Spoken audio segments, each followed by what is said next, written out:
සාදු समन्त चक्रवालेषु अत्रा गच्छन्तु देवता सद्धम्मं मुनि राजस्य सुनन्तु सर्गमुखदं धम्मश्रवण कालो अयं भदन्ता धम्मश्रवण कालो अयं भदन्ता धम्मश्रवण कालो अयं भदन्ता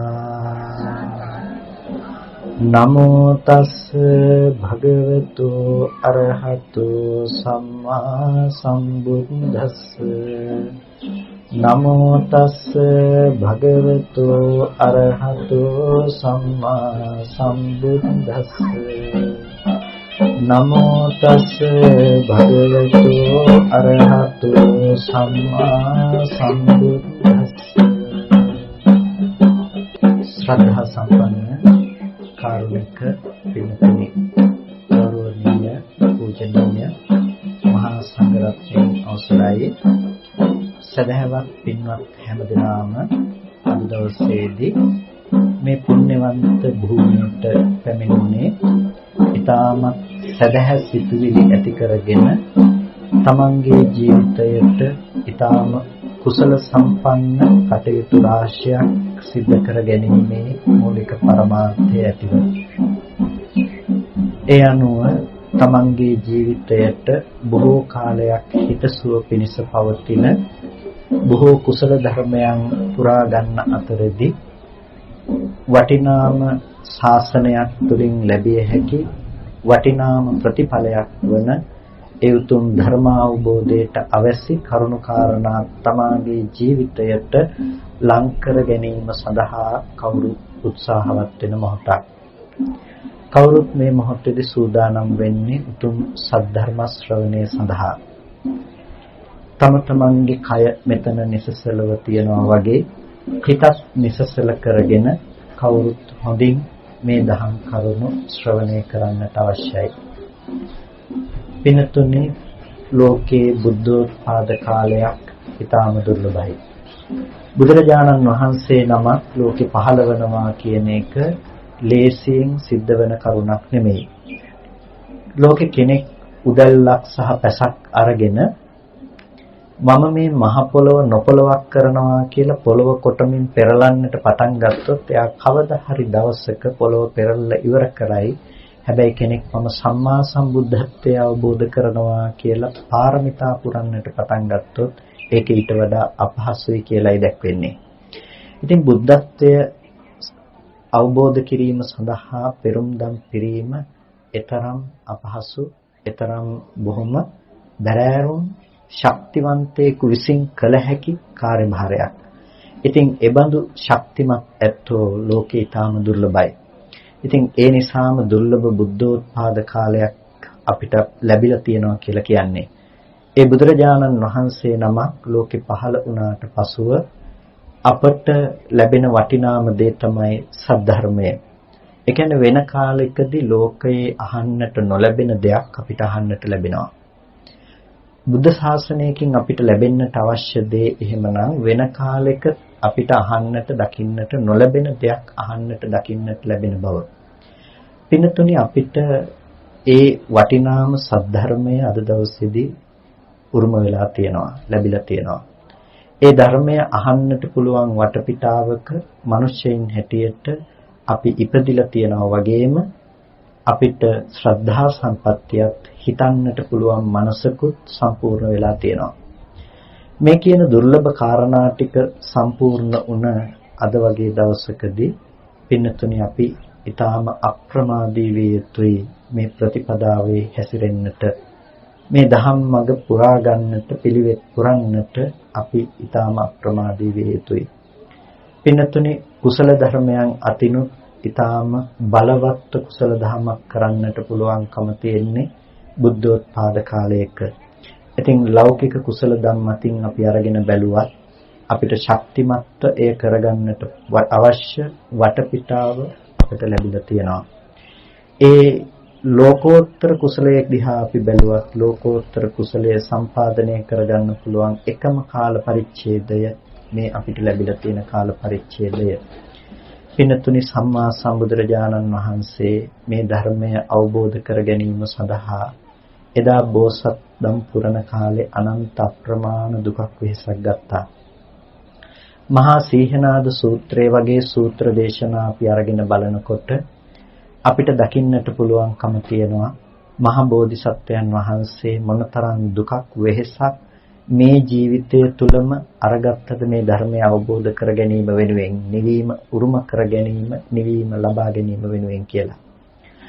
මහා සීහනාද සූත්‍රයේ බොහෝ තැන්වලදී දක්වනවා බෝධිසත්වයන් වහන්සේ ඒ රජ සම්පත් අතහැරලා දාලා ඒ ප්‍රෞර්ජාවටපත් වෙලා සත්‍ය අවබෝධය කිරීම සඳහා ගත්ත දුක වෙහෙස පිළිබඳව ඇතැම් වෙලාවල් වලදී මහා වනාන්තරවල ඒ දුක් විඳපු හැටි ඒ වගේම මහා සීත කාලවල ඇඳුමක් නැතුව මහා සීතල ජලයේ ගිලෙමින් අනන්ත අප්‍රමාණ දුක වෙහෙස ගත්ත හැටි ඒ වගේම සමහර අවස්ථාවල ආහාර පාන දුරු කරලා කෑම කන්නේ නැතුව දුක් විඳපු හැටි සමහර තැන්වලදී ගොම අනුභව කරමින් දුක් විඳපු හැටි පින්නතුනේ අපේ ජීවිතේට මේක ටිකක් වචන ටිකක් විදිහට දැනෙන්නට පුළුවන් වචන ටිකක් වගේ පේන්නට පුළුවන් නමුත් පින්නතුනේ ඇත්තටම මේ දේ සත්‍ය අවබෝධයේ වෙනුවෙන් අපිට යථාර්ථයක් පෙන්වා දීම වෙනුවෙන්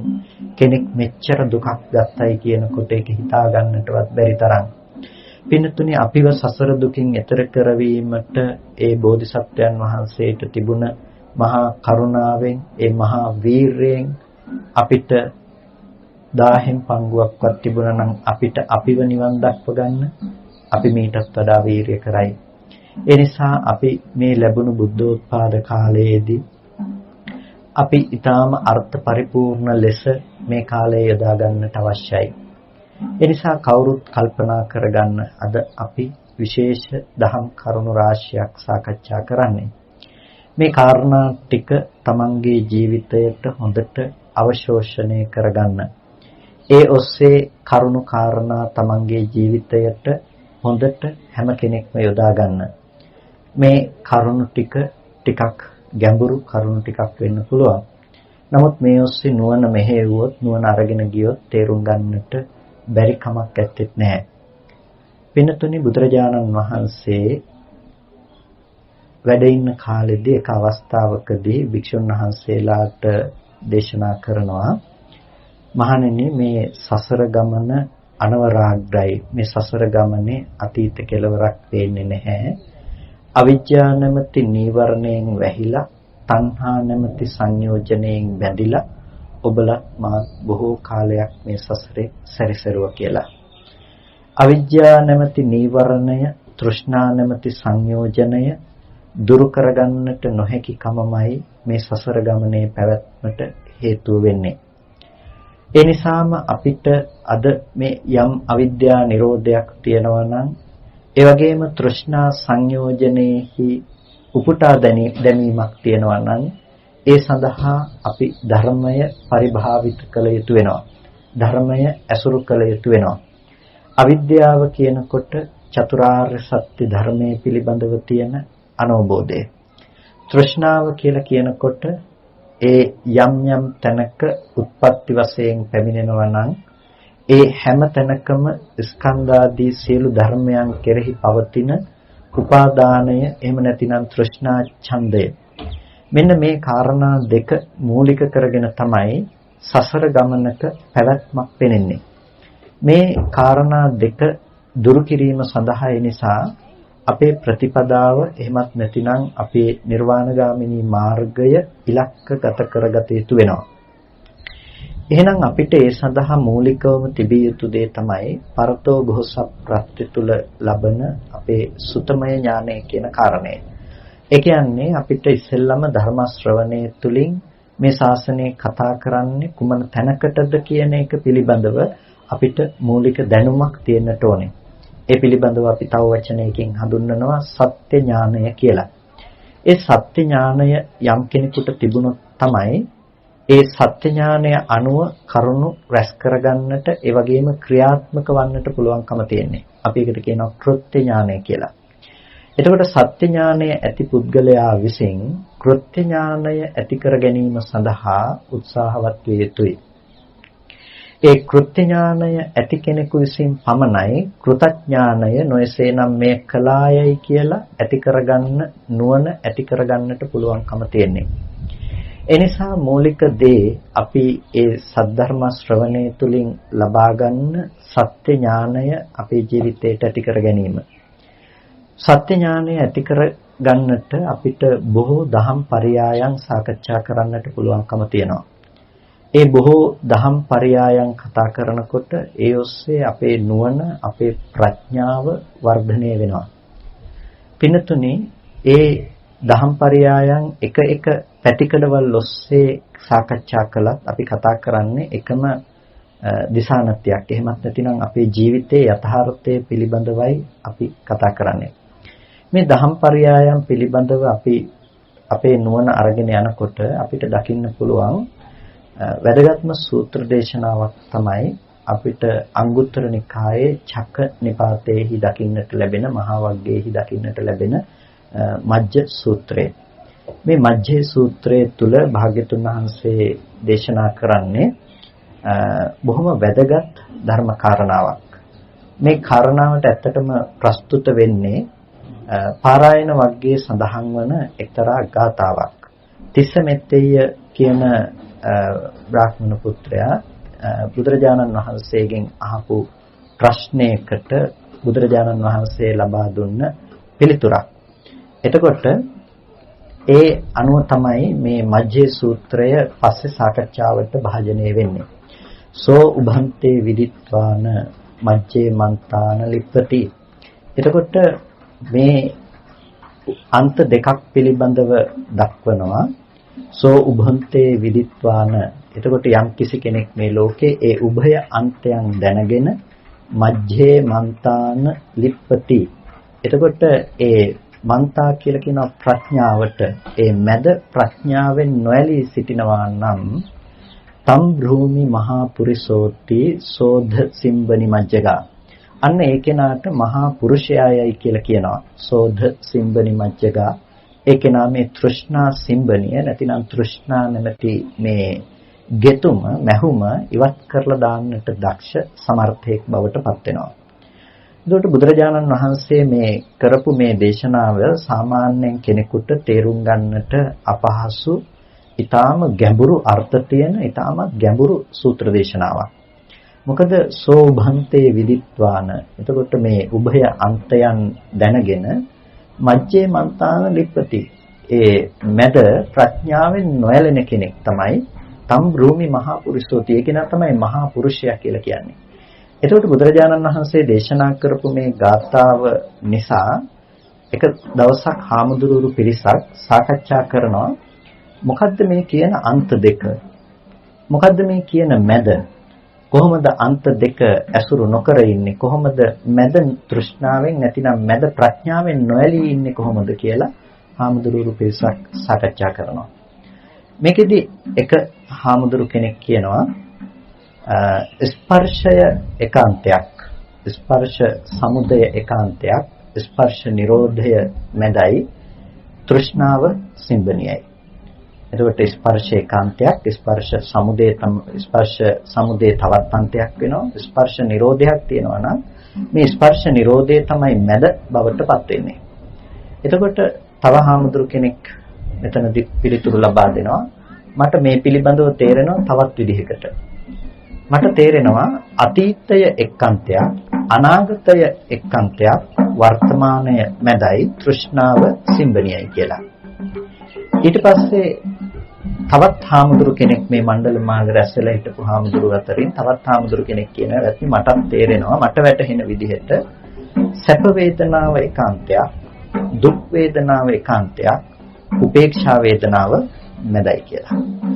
මෙතන හිටපු තවත් හාමුදුරු කෙනෙක් ඊට පස්සේ කියනවා මටත් මෙතනදී තවත් පරයයක්, තවත් න්‍යායක් වැටහෙනවා. නාමය එකාන්තයක්, රූපය එකාන්තයක්, විඥාණය මැදයි කියලා. තවත් හාමුදුරු කෙනෙක් කියනවා මටත් වැටහෙන්න වෙන ආකාරයකට මට වැටහෙන විදිහට නම් ආධ්‍යාත්මික ආයතන ටික ඒකාන්තයක්, බාහිර ආයතන ඒකාන්තයක්, විඥාණය මැදයි. තවත් හාමුදුරු කෙනෙක් කියනවා මට වැටහෙන විදිහට නම් මේ සක්කාය ඒකාන්තයක්, සක්කාය සමුදය ඒකාන්තයක්, සක්කාය නිරෝධය මැදයි කියලා. එතකොට දැන් මේ භික්ෂුන් වහන්සේලා අතර මෙහෙම සාකච්ඡාවක් ඇති වෙනවා. දැන් මේක තමයි සාකච්ඡාවක් කියලා කියන්නේ. මේක මේ තර්කයක් හෝ එහෙමත් නැතිනම් අනිත් කෙනාගේ මතවාදය පල්ලෙහාට දැමීම සඳහා කරපු දෙයක් නෙමෙයි. ස්වාමීන් වහන්සේලා අතර ඇති වුණු සාකච්ඡාවක්. ඉතින් මේ සාකච්ඡාවේදී ස්වාමීන් වහන්සේලා අවසාන වශයෙන් තීරණය කරනවා එවත්නි අපි කෙනකෙනාට වැටහෙන ආකාරයෙන් මේකට කරුණු ඉදිරිපත් කිරීම කළා. එහෙනම් අපි මේ පිළිබඳව මෙතන ඇත්තටම මොකද්ද මේකේ අර්ථය කියලා භාග්‍යතුන් වහන්සේගෙන් විමසලා භාග්‍යතුන් වහන්සේගෙන් දැනගත්ත හොඳයි කියලා හාමුදුරුවෝ කල්පනා කළා බුදුරජාණන් වහන්සේ ළඟට වැඩම කරලා බුදුරජාණන් වහන්සේගෙන්ම මේ පිළිබඳව විමසුවා. එතකොට බුදුරජාණන් වහන්සේ දේශනා කරනවා මහණෙනි මේ ඔබලා අතර ඇති වුණු මේ සාකච්ඡාවෙන් මේ එකක්වත් වැරදි නැහැ. මේ ඔක්කොම නිවැරදි කාරණා. එක එක පරයයන්ගෙන් අරගෙන බලනකොට මේ කතා කරපු සියලු පරයයන් හරි. නමුත් මම පාරායන වගේ මේ තිසමෙත්තේ ගාථාවලදී මම එතනදී සෝභන්තේ විදිත්වාන මජ්ජේ මන්තාන ලිප්පති කියලා කිව්වේ මේ උභයාන්තය අතහැරලා මැද තැවරෙන්නේ නැතුව ඉන්න කෙනයි මහා පුරුෂයා කියන තැනදී මං උභයාන්තය සහ මධ්‍ය ගැන කතා කළේ ස්පර්ශ න්‍යායයෙන්. ස්පර්ශය කියන න්‍යාය අරගෙන තමයි මම පැහැදිලි කළේ ස්පර්ශයේ කාන්තයක්, ස්පර්ශ සමුදය තවත් අන්තයක්, ස්පර්ශ නිරෝධය මැදයි කියන තැනින් තමයි මම මේ කාරණාවන් පැහැදිලි කළේ කියලා. ඊට පස්සේ බුදුරජාණන් වහන්සේ මේ කාරණා ටික ඒ කියන්නේ පරයයන් සියල්ලක්ම එක එක පැතිකඩවල වලින් අනුදැනව දාලා. පින්නතුනේ මේ ටික අපිට වචන මාත්‍රයක් වුණාට මේ මජ්ජ සූත්‍රය ඊටාම ගැඹුරු ධර්ම අර්ථ ප්‍රකාශ කරන ඊටාම ගැඹුරු සූත්‍ර දේශනාවක්. මේ සූත්‍ර දේශනාව ඇතුළත මේ මුළු බුද්ධ ශාසනයේම මුළු සමස්ත හරයම ඇතුළත් කරලා දක්වන්නට පුළුවන්. මොකද මේකේ න්‍යාය රාශියක් විස්තර වෙනවානේ. මේ න්‍යාය රාශිය හරියට අපිට නිවැරදිව බෙදලා දක්වන්න ගියොත් පැයක් දෙකක් නෙමෙයි දවසක් දෙකකිනොත් බැරි වෙන තරමට මේ ඔස්සේ කරුණු කාරණා අපිට සාකච්ඡාවට භාජනය කරන්න පුළුවන්කම තියෙනවා. එතකොට මේ සූත්‍ර දේශනාව විශේෂයෙන්ම අද දවසේදී අපි පාදක කරගන්නට යෙදුනේ මේ මධ්‍ය පිළිබඳව. එහෙමත් නැතිනම් මැද පිළිබඳව.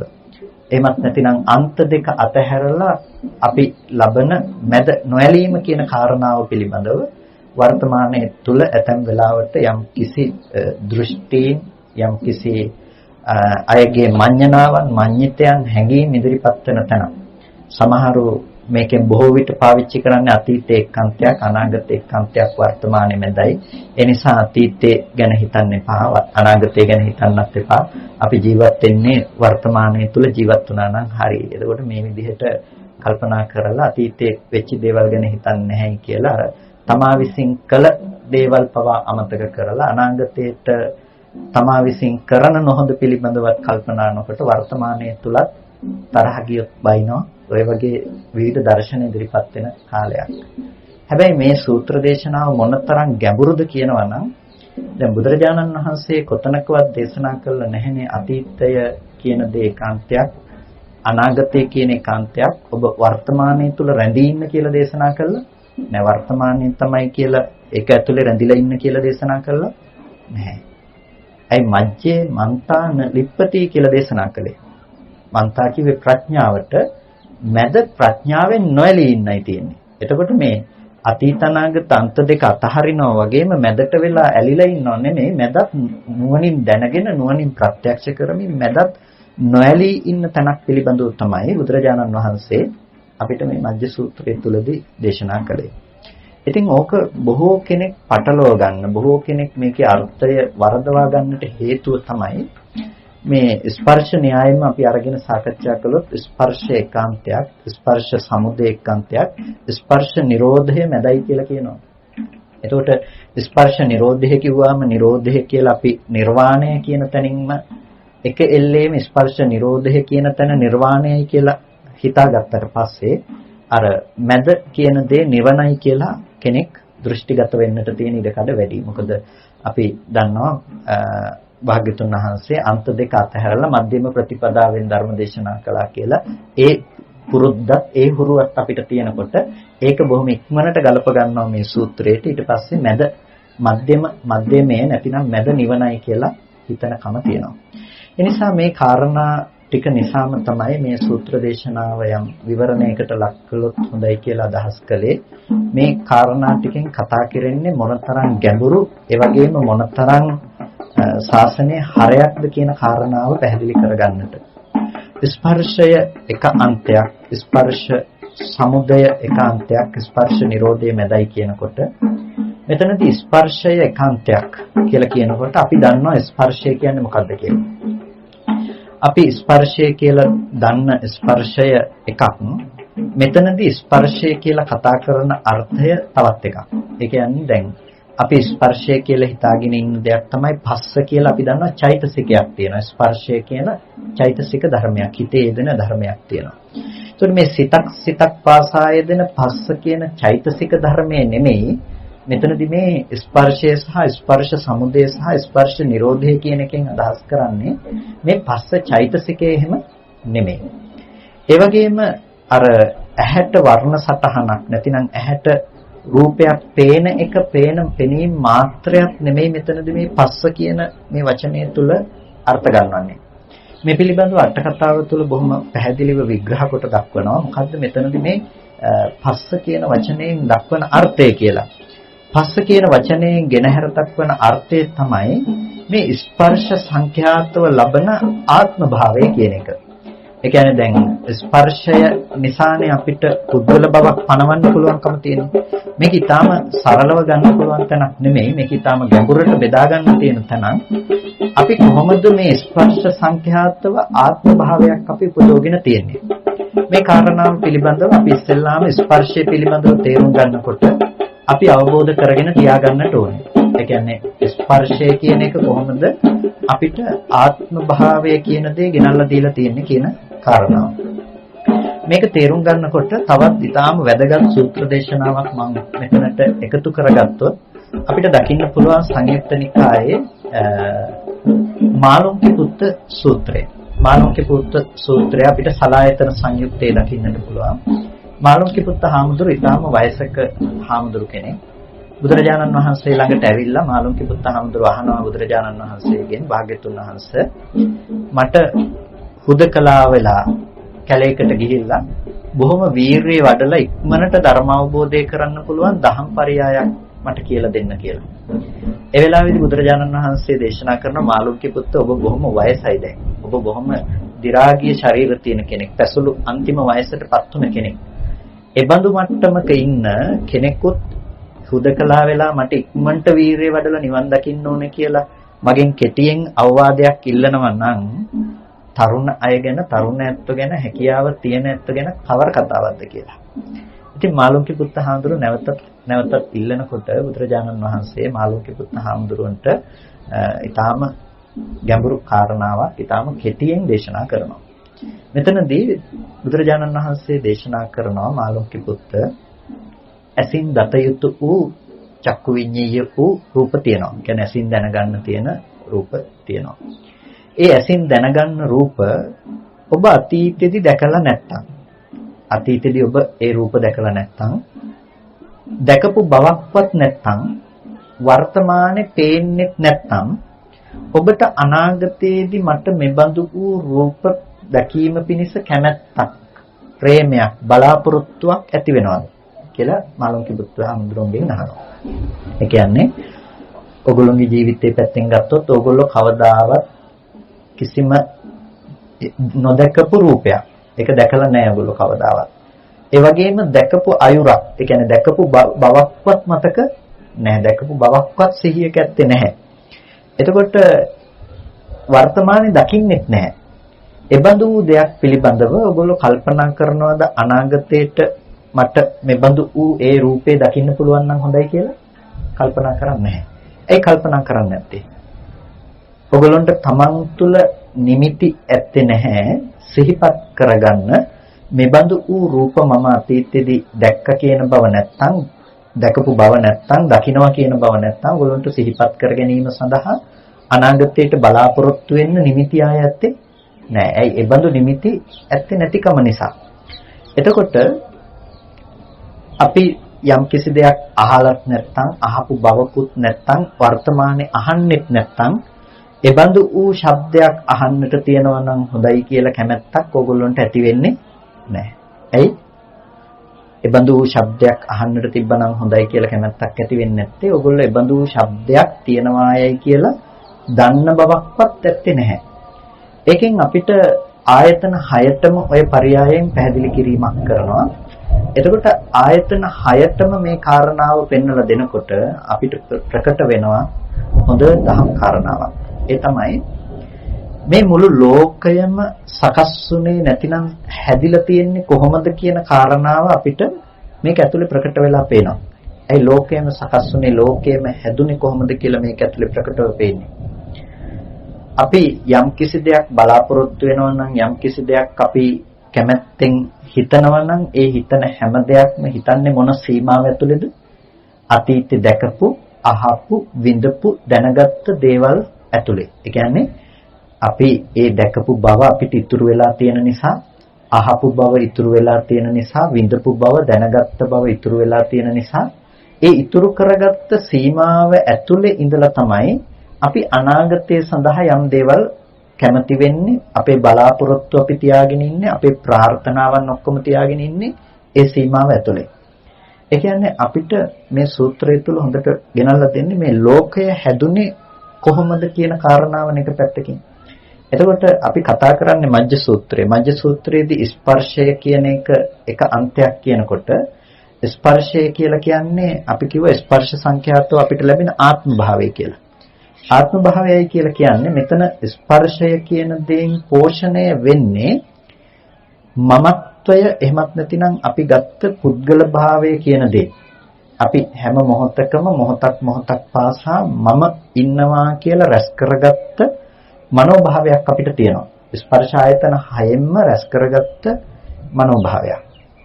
දැන් ඔයගොල්ලෝ ගෙදර ඉඳලා, ගෙවල් වල ඉඳලා අද මෙතනට ඇවිල්ලා ඉන්නවා.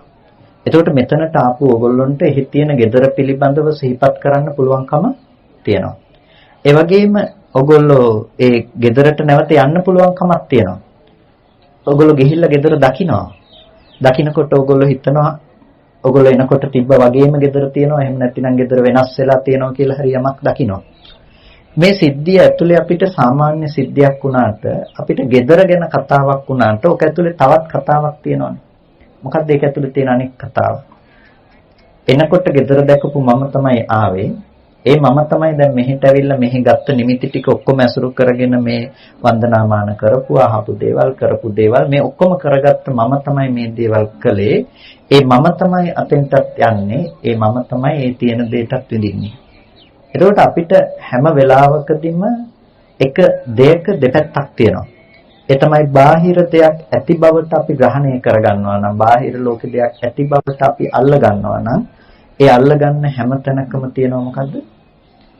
මේ පැත්තෙන් තමන්ව නිෂ්පාදනය කර ගැනීම, තමන්ව අල්ල ගැනීම. එතකොට ඒ දේ දකින්න ලබන පුද්ගලයා මේ පැත්තේ ජීවත් වෙනවා. එතකොට මට තමයි රූප පෙනෙන්නේ. එතකොට අතීතයේදී දැකපු රූප ඔබට යම්තාක් සිහිපත් කරන්න පුළුවන් නම් ඒ සිහිපත් කිරීම සමග ඔබට තමන්ව ජීවත් වෙලා නැද්ද? අතීතේ ඉඳලා ජීවත් වුණේ? අතීතේ ඉඳලා ඒවා දැකපු, ඒවා අහපු, ඒවා විඳපු, ඒවා දැනගත්ත තමන්ව තමන්ට හම්බ වෙනවා. එතකොට ස්පර්ශ සංඛ්‍යාත ආත්ම භාවයක් කියලා කිව්වේ තමන්ට අර ආයතන 6ෙන්ම, ස්පර්ශ ආයතන 6ෙන්ම ඒ අරමුණු විඳපු පුද්ගලයා දැන් ඔබට නිර්මාණය වෙලා තියෙනවා. අන්න ඒ පුද්ගල බවට ස්පර්ශය අනුයාතව ඔබට ගෙනල්ලා දෙන අන්න ඒ ආත්ම භාවයට කියනවා එක අන්තයක්. ඒ පුද්ගල බව එක අන්තයක්. ඒක ඔබ ගොඩනගලා තියෙන්නේ අතීතය ඇසුරු කරගෙන ඔබ ගොඩනගලා තියෙනවා මේ පුද්ගල බව. මම ඉන්නවා කියනකම. එතකොට අර නිමිති ටික ආයතන වලින් ගත්ත නිමිති අනුනිමිති ටික එකතු කරගත්තට පස්සේ ඔබට ඒ පුද්ගල බව ගොඩනැගිලා. ඊට පස්සේ ස්පර්ශ සමුදය ඒකාන්තයක්. ස්පර්ශ සමුදය කියනකොට නැවත ස්පර්ශය සකස් කරලා දෙන්න පුළුවන් අන්තයක් ඒක. ඒ කියන්නේ අර ස්පර්ශ සංඛ්‍යාත ආත්ම භාවය අනාගතයට ලබලා දෙන්න පුළුවන් දෙයක්. අපි දැන් මාළුන්ගේ පුත්තු සූත්‍රයේ කතා කරපු කාරණාව මෙතනට ගත්තොත් එහෙම මාළුන්ගේ පුත්ත හඳුරුන්ගෙන් ඇහුවේ අතීතයේදී දැකලා නැත්තම් රූපේ දැකපු බව නැත්තම් ඔබට අනාගතයට දකින්න පුළුවන්ද කියලානේ. හොඳයි හිතන්නකෝ අතීතේ දැකපු බව ඔබට ඉතුරු වෙලා නම් අතීතේ දැක්ක කියන බව තියෙනවා නම් ඔබට ඒක අනාගතයට දකින්න පුළුවන්කම තියෙනවනේ. එතකොට අනාගතයට ඔබට දැන් අතීතේ සැපසහගත රූපයක් දැක්කා කියලා නම් හිතන්නේ ඒ සැපසහගත රූපය අනාගතයට දකින්න පුළුවන් නම් හොඳයි කියලා හිතනවා. තමන් ඇහුවේ බොහොම මිහිරි ශබ්දයක් කියන හැඟීමක් තමන්ට තියෙනවා නම් ඒ තමන් හිතන මිහිරි ශබ්දය තමන්ට අනාගතයට අහන්න තියෙනවා නම් හොඳයි කියන කැමැත්ත තමන්ට තියෙනවා. ඒ රසය, ඒ ස්පර්ශ හැම දෙයක්ම එහෙම තමයි. එතකොට අපිට අන්න ස්පර්ශ සමුදය සිද්ධ කරගන්නට එහෙමත් නැතිනම් අර ස්පර්ශයේ විඳිනු ලබන පුද්ගලයා නැවත අනාගතයට උපදවා ගන්න අවශ්‍ය ටිකත් අපිට තියෙන මේකත් එක අන්තයක්. එතකොට ස්පර්ශ සමුදය ඒකාන්තයක් ස්පර්ශය කියන එක ඒකාන්තයක්. එතකොට ස්පර්ශ නිරෝධය මැදයි. ස්පර්ශ නිරෝධය මැදයි කියනකොට ස්පර්ශයේ නිර්වශේෂ නිරෝධය සහ ස්පර්ශ නිරෝධය කියන එක අපි බොහොම සියුම්ම අපිට බෙදලා අර්ථ ගන්නට වෙනවා. මොකද මේක ඊටාම පැහැදිලිව අපි තේරුම් ගන්නට අවශ්‍යම තැනක්. ඊටාම නුවණින් අපි මේක අර්ථග්‍රහණය කරන්නට ඕන තැනක්. පිනතුනි ස්පර්ශය කියලා කියනකොට අපිට ස්පර්ශය කියන ධර්මයක් තියෙනවා. ඒ ස්පර්ශය හටගෙන ඉතුරු නැතුව නැති වෙලා යන දෙයක්. ඒකට අපි කියනවා ඇහැට රූප ගැටිලා අපි චක්කුංච පටිච්ච රූපේච උපජ්ජති චක්කු විඥානං තින්න සංගති පස්සෝ. ඇසට රූපයක් පේනවා. රූපය පෙනෙන ගැටෙන තැනකදී ඒ පිළිබඳව චක්කු විඥාන සිත හට ගන්නවා රූපේ දැන ගැනීම වශයෙන් මේ තුන් දෙනාගේ එකතුවට කියනවා ස්පර්ශයයි කියලා. එතකොට මෙන්න මේ හැදුණු ස්පර්ශය කියන දේ ඇස රූප සහ සිත කියන මේ තුන් දෙනාගේම එකතුව කියන දේ නිසා පෙනෙන මේ ස්පර්ශය කියන දේ හටගෙන නිරුද්ධ වෙන ධර්මයක් නේ. තුන් දෙනා එකතු වුණ තැනකදී මේක පෙනෙනවා. තුන් දෙනාගේ නැතිව යෑමෙන් මේ ස්පර්ශ වීම කියන එක නොපෙනී යන දෙයක්. එතකොට ස්පර්ශ නිරෝධය කිව්වහම මේද ස්පර්ශ නිරෝධයක්. මේකත් ස්පර්ශ නිරෝධයක්. ඒ වගේම තමයි ස්පර්ශ නිරෝධයයි කිව්වට පස්සේ අර ස්පර්ශ සංඛ්‍යාත ආත්ම භාවයක් උපදව ගන්න එක තියෙනවනේ අපි. ඒ කියන්නේ මම මෙහෙම විඳින්න තියනවා නම් හොඳයි, මෙහෙම රූප බලන්න, සද්ද අහන්න, ගඳ සුවඳ විඳින්න තියනවා නම් හොඳයි කියලා ඒ විදිහේ ආත්ම භාව උපදවා ගැනීමක් තියෙනවා නම් අන්න ඒ ස්පර්ශ සංඛ්‍යාත ආත්ම භාව උපදවා ගැනීම නොහට ගන්න බවට යනවා. අන්න ඒකට කියනවා අනුත්පාද සංඛ්‍යාත නිරෝධය කියලා.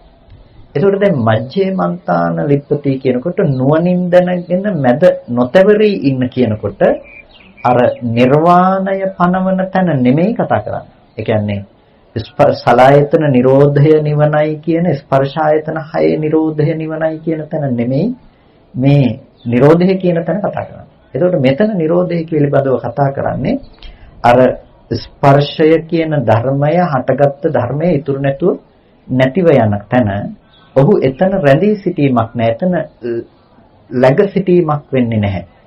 ඒකම අපි කතා කරනවානේ බද්දේක රත්ත සූත්‍ර දේශනාවන්ගෙදී ඔබ අහලා ඇති අතීතයේ පිළිබඳව අතීතං නාන්වාගමෙය්‍ය නප්පටිකංකේ අනාගතං යදතීතං පහීනන්තං අපත්තංච අනාගතං පච්චුප්පන්නං චේ ධම්මේ තත්ත තත්ත විපස්සති. එතකොට අතීතය කියන එක නිරුද්ධ වෙලා ගියපු දෙයක්, අනාගතය නොපැමිණුණු දෙයක්, වර්තමානයේ වන යම් ධර්මතාවයක් තියෙනවා නම් ඒ වර්තමානයේ වන ධර්මතාවයේ පිළිබඳව හොඳට නුවණින් සම්මර්ෂණය කිරීම සිද්ධ කරනවා. එතකොට අන්න ඒ නුවණින් සම්මර්ෂණය කිරීම කියන තැන තමයි මෙතන මජ්ජේ මන්තාන ලිප්පති කියලා කිව්ව වර්තමානයේ හටගෙන නිරුද්ධ වෙන ධර්මයන් පිළිබඳව හොඳට නුවණින් සම්මර්ෂණය කිරීම කියන කාරණාව. දැන් මේ ටික ඇත්තටම ಉದ್ದೇಶය වගේ. ඒ කියන්නේ මේ කාරණා ටික අපි මේ විදිහට කතා කළාට මම හිතනවා බොහෝ දෙනෙකුට මේක තේරුම් ගන්න අපහසු වෙන්නේ නැති කියලා. ඉතින් අපිට මේ ස්පර්ශය සහ ස්පර්ශ සමුදය ස්පර්ශ නිරෝධය කියන මේ කාරණා ටික තේරුම් ගැනීමේදී අපේ ජීවිතය ඇතුළෙන් අපි මේ කාරණා ටික හොඳට අත්දකින්නට ඕනේ. පින්නතුනි ඔබට පුද්ගල බව හටගෙන තියෙන්නේ කොතනද කියන එක පැහැදිලි කරගන්නට අවශ්‍ය නම් මම නිතරම සිහිපත් කරන දෙයක් තමයි ඔබට දැන් මෙතනට අද මේ රුවන්වැලි සෑය ළඟට ඇවිල්ලා මේ සද්ධර්ම ශ්‍රවණය කළා කියලා ඔබට ඔප්පු කරන්නට වුණොත් ඔබ කොහොමද තවත් කෙනෙකුට ඔබ ඔප්පු කරලා කියන්නේ මෙතනට ඇවිල්ලා ඔබ බණ ඇහුවයි කියලා. ඔබ ඔප්පු කරලා තව කෙනෙකුට කියන ක්‍රමය ගැන පොඩ්ඩක් හිතලා බලන්නකෝ. ඔබ කියයි ඔබ දැකපු දේවල් කියයි. ඔබ අහපු දේවල් කියයි. දැකපු දේවල් Tamand දැකපු දේ මම නෙමෙයි. ඒ වගේම අහපු දේවල් Tamand අහපු දේවල් Taman නෙමෙයි. විඳපු දේවල් Tamand විඳපු දේවලුත් මම නෙමෙයි. එතකොට ඔබ මම නොවන ධර්මතා සමූහයක් සාධක විදිහට ඉදිරිපත් කරනවා මම මෙතන හිටිය කියන එක පෙන්වා දීම සඳහා. එතකොට අපිට පේනවා මමත්වය. එහෙම නැතිනම් මේ පුද්ගල බව රඳවලා අපි තියන්නේ කොතනද කියන එක. කොතනද අපි රඳවලා තියන්නේ? දික්ඨ, සුත්ත, මුත්ත, විඤ්ඤාත කියන මේ ධර්මතා ටිකේ. දික්ඨ කියලා කියනවා දැකපු දේවල් වලට. අපි අතීතේ දැකපු අරමුණු දැන් මේ මොහොතේ වුණත් මීට මොහොතකට කලින් ඉඳලා දකින අරමුණු ඔස්සේ තමයි අපි කල්පනා කරන්නේ ඒ දැකපු මම ජීවත් වෙනවා කියන සංකල්පය. ඊට පස්සේ සුතයයි කියලා කියනවා අහපු දේවල් වලට. ශබ්ද තියෙනවා නම් අතීතයේදී අහපු ශබ්ද බෙරහඬක් ඇහෙනකොට ඔබ දැනගන්නවා මේ බෙරහඬක් කියලා. එතකොට ඒ බෙරහඬයයි කියලා දැනගන්නේ ඔබ මීට පෙර ඒ හඬ අසා තිබුණ හඬක් නිසා. ඒ නිසා ඔබට අනාගතයට කැමති වෙන්න පුළුවන්කමක් තියෙනවා බෙරහඬ ලබා ගැනීම සඳහා. එතකොට අන්න ඒ විදිහට අපිට සුතය කියන දේ අනුසාරයෙන් ඒ ශබ්දය අහපු මම, ශබ්දය අහපු තමන්ව අපිට හම්බ වෙනවා. ඒ වගේම මුතේ කියනවා විඳීමට. අපි මොනවද විඳින්නේ? අපි විඳිනවා ගන්ධ සුවඳ විඳිනවා, රස විඳිනවා, ස්පර්ශ විඳිනවා. මේ තුනම එකක් කරලා තමයි අපි මුතේ කියලා කියන්නේ. ගන්ධ සුවඳ, රස සහ ස්පර්ශ කියන මේ තුනේ විඳීම. එතකොට ගන්ධ සුවඳ විඳීම අපි වින්දනය කරනවා. එතකොට අතීතයේ විඳපු දේවල් හා සමග තමන්ව නිර්මාණය වෙලා තියෙනවා. අතීතයේදී විඳපු රස හා තමන්ව නිර්මාණය වෙලා තියෙනවා. එතකොට අතීතයේදී විඳපු ස්පර්ශ හා තමන්ව නිර්මාණය වෙලා තියෙනවා. දැන් මට කියන්නකෝ ඔන්න ඔය ටිකෙන් තොරව අපිට විඤ්ඤාතයේ මදකට පස්සකින් තබන්නකෝ මේ කාම ධාතුව අනුගීපු සත්‍යයන්ට රූපේනේ වැඩිපුරම තියෙන්නේ. ඔබට ඔය ටිකෙන් අතහැරලා වෙනත් දෙයක් ගැන කල්පනා කරන්න පුළුවන්ද? දැකපු අහපු විඳපු දේවල් වලින් තොරව වෙනත් දෙයක් ගැන අපි කල්පනා කරන්නෙම අපි හිතන්නෙම අර දැකපු අහපු විඳපු ඒ ලෝකය පිළිබඳව තමයි කල්පනා කරන්නේ. එතකොට පින්නතුනි අන්න ඒක තමයි මේ ස්පර්ශ සංඛ්‍යාතෝ මේ අපි ඉන්න ලෝකය. නැතිනම් තම තමන්ට සාපේක්ෂ ලෝකයයි කියලා කියන්නේ අන්න ඒකට. ඒකම තමයි අර මාළුන්ගේ පුත්තහාමුදුරන්ටත් එක පැත්තකින් බුදුරජාණන් වහන්සේ පෙන්වලා දුන්නේ. මේ ලෝකය කියන්නේ මොකක්ද කියන එක. ඒ කියන්නේ අතීතෙදි දැක්කේ නැත්නම් දැකපු බවක් ඇත්තෙත් නැත්නම් වර්තමානයේ දකින්නෙත් නැත්නම් එයාගේ ලෝකේ හිස්නේ. දැන් අපි මෙහෙම කිව්වොත් ಜಾති අන්ධ කෙනෙකුට උත්පත්තියෙන්ම අන්ධ කෙනෙකුට හීන පේනවද? උත්පත්තියෙන්ම අන්ධ කෙනෙකුට හීන පේන්නේ නැහැ. හැබැයි එයා හීන විඳින්නේ නැහැ කියන්නේ නැහැ. හීන පේන්නේ නැහැ. ඇයි පේන්නේ නැත්තේ? එයාට වර්ණ ලෝකයේ තුලින් ගත්ත අත්දැකීම් නැති නිසා එයාට වර්ණ ලෝකයේ පිළිබඳව දැනගැනීම නැත්තේ නෑ. විඳින්න තියෙන්න පුළුවන්. අය අනිත් ආයතන ටික තියෙනවනේ. එයාට ශබ්ද ඇහෙනවා නම් ශබ්ද අනුසාරයෙන්, රස විඳිනවා නම් රස අනුසාරයෙන්, ස්පර්ශ අනුසාරයෙන් ගත්ත නිමිති යාට තියෙන්න පුළුවන්. එතකොට ඒ අනුසාරයෙන් එයා හීනයක් වින්දනය කරන්න පුළුවන්. හැබැයි එයා වර්ණ සතහන් සහිත ලෝකේ රූප වින්දනය කරනවා කියන දේ යාට දෙන්නේ නෑ. ඇයි වර්ණ ලෝකය එයාට හිස්. එතකොට ඔබ දකින්න පුළුවන් කියලා යම් හැඩසතහන් සහිත වර්ණ සතහන් සහිත ලෝකයක් ගැන හිතාගෙන ඉන්නවා නම් ඒ අර දැකපු බව ඉතුරු කරගත්ත එකේ ලක්ෂණය මිසක වෙනත් දෙයක් එහෙම නෙමෙයි. දැකපු බව ඉතුරු කරගත්තකම මනස තුල ඒක නැවත ඇසුරු කරන්න පුළුවන් කියලා හිතාගත්තකම තමයි එතන තියෙන්නේ. ඒ වගේම තමයි කන් ඇහෙන්නේ නැති කෙනෙකුට උත්පත්තියම බදිර කෙනෙකුට එයාට පුළුවන් වෙයි කියලා හිතනවාද සද්ද අහන්න හීනෙන් සද්ද ඇහෙයි කියලා? එයාට හීනෙන් ශබ්ද ලෝකේ එයාගේ හිස්. හැබැයි අනිත් ආයතන ටිකෙන් එයාට එන අත්දැකීම් ලැබෙන්න පුළුවන්කම තියෙනවා. එතකොට දැන් මේ වගේ කාරණා ඔස්සේ අපි ටිකක් විමසලා බලනකොට අපිට පේනවා අපි ලෝකය උපදවාගෙන තියෙන්නේ කෙනකෙනා තුල කෙනකෙනාට සාපේක්ෂක ලෝකයක් සහ ඒ ලෝකේ ජීවත් වෙන තමාව තමයි Taman නිර්මාණය කරගෙන තියෙන්නේ. මේ බඳු වූ රූප දකින්න පුළුවන්, මේ වගේ ශබ්ද අහන්න පුළුවන්, මේ විදිහේ ගඳ සුවඳ රස ස්පර්ශ විඳින්න පුළුවන්. මම කියන කෙනා තමයි අපි නිර්මාණය කරගෙන තියෙන්නේ. දැන් ඔබට සංකල්පනාවක් තියෙනවා. මොකද්ද? මම මෙබඳු මට්ටමකටපත් වෙනවා නම් හොඳයි. මට මේ වගේ සැපසහගත බව ලබන්නට පුළුවන් නම් හොඳයි. මම මේ වගේ ආත්ම භාවයකටපත් වෙනවා නම් හොඳයි කියලා අපි දැන් අර විඳපු ලෝකය අනුසාරයෙන් අපිට කාරණා මතු කරගන්න පුළුවන්කම අපේ බලාපොරොත්තු අපේ ප්‍රනිධි ඒ ඔස්සේ තමයි ගොඩනගලා තියෙන්නේ.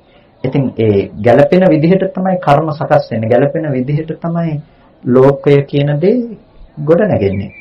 පින්නතුනේ මෙන්න මේ කාරණාව එනිසා අපි හොඳට තේරුම් ගන්නට අවශ්‍ය දෙයක්. ස්පර්ශය එක අන්තයක් කියලා කිව්වේ අන්න ඔය ආයතන 6 හරහා ගත්ත මුළු සමස්ත ලෝකයම උතන නියෝජනය කරලා තියෙනවා.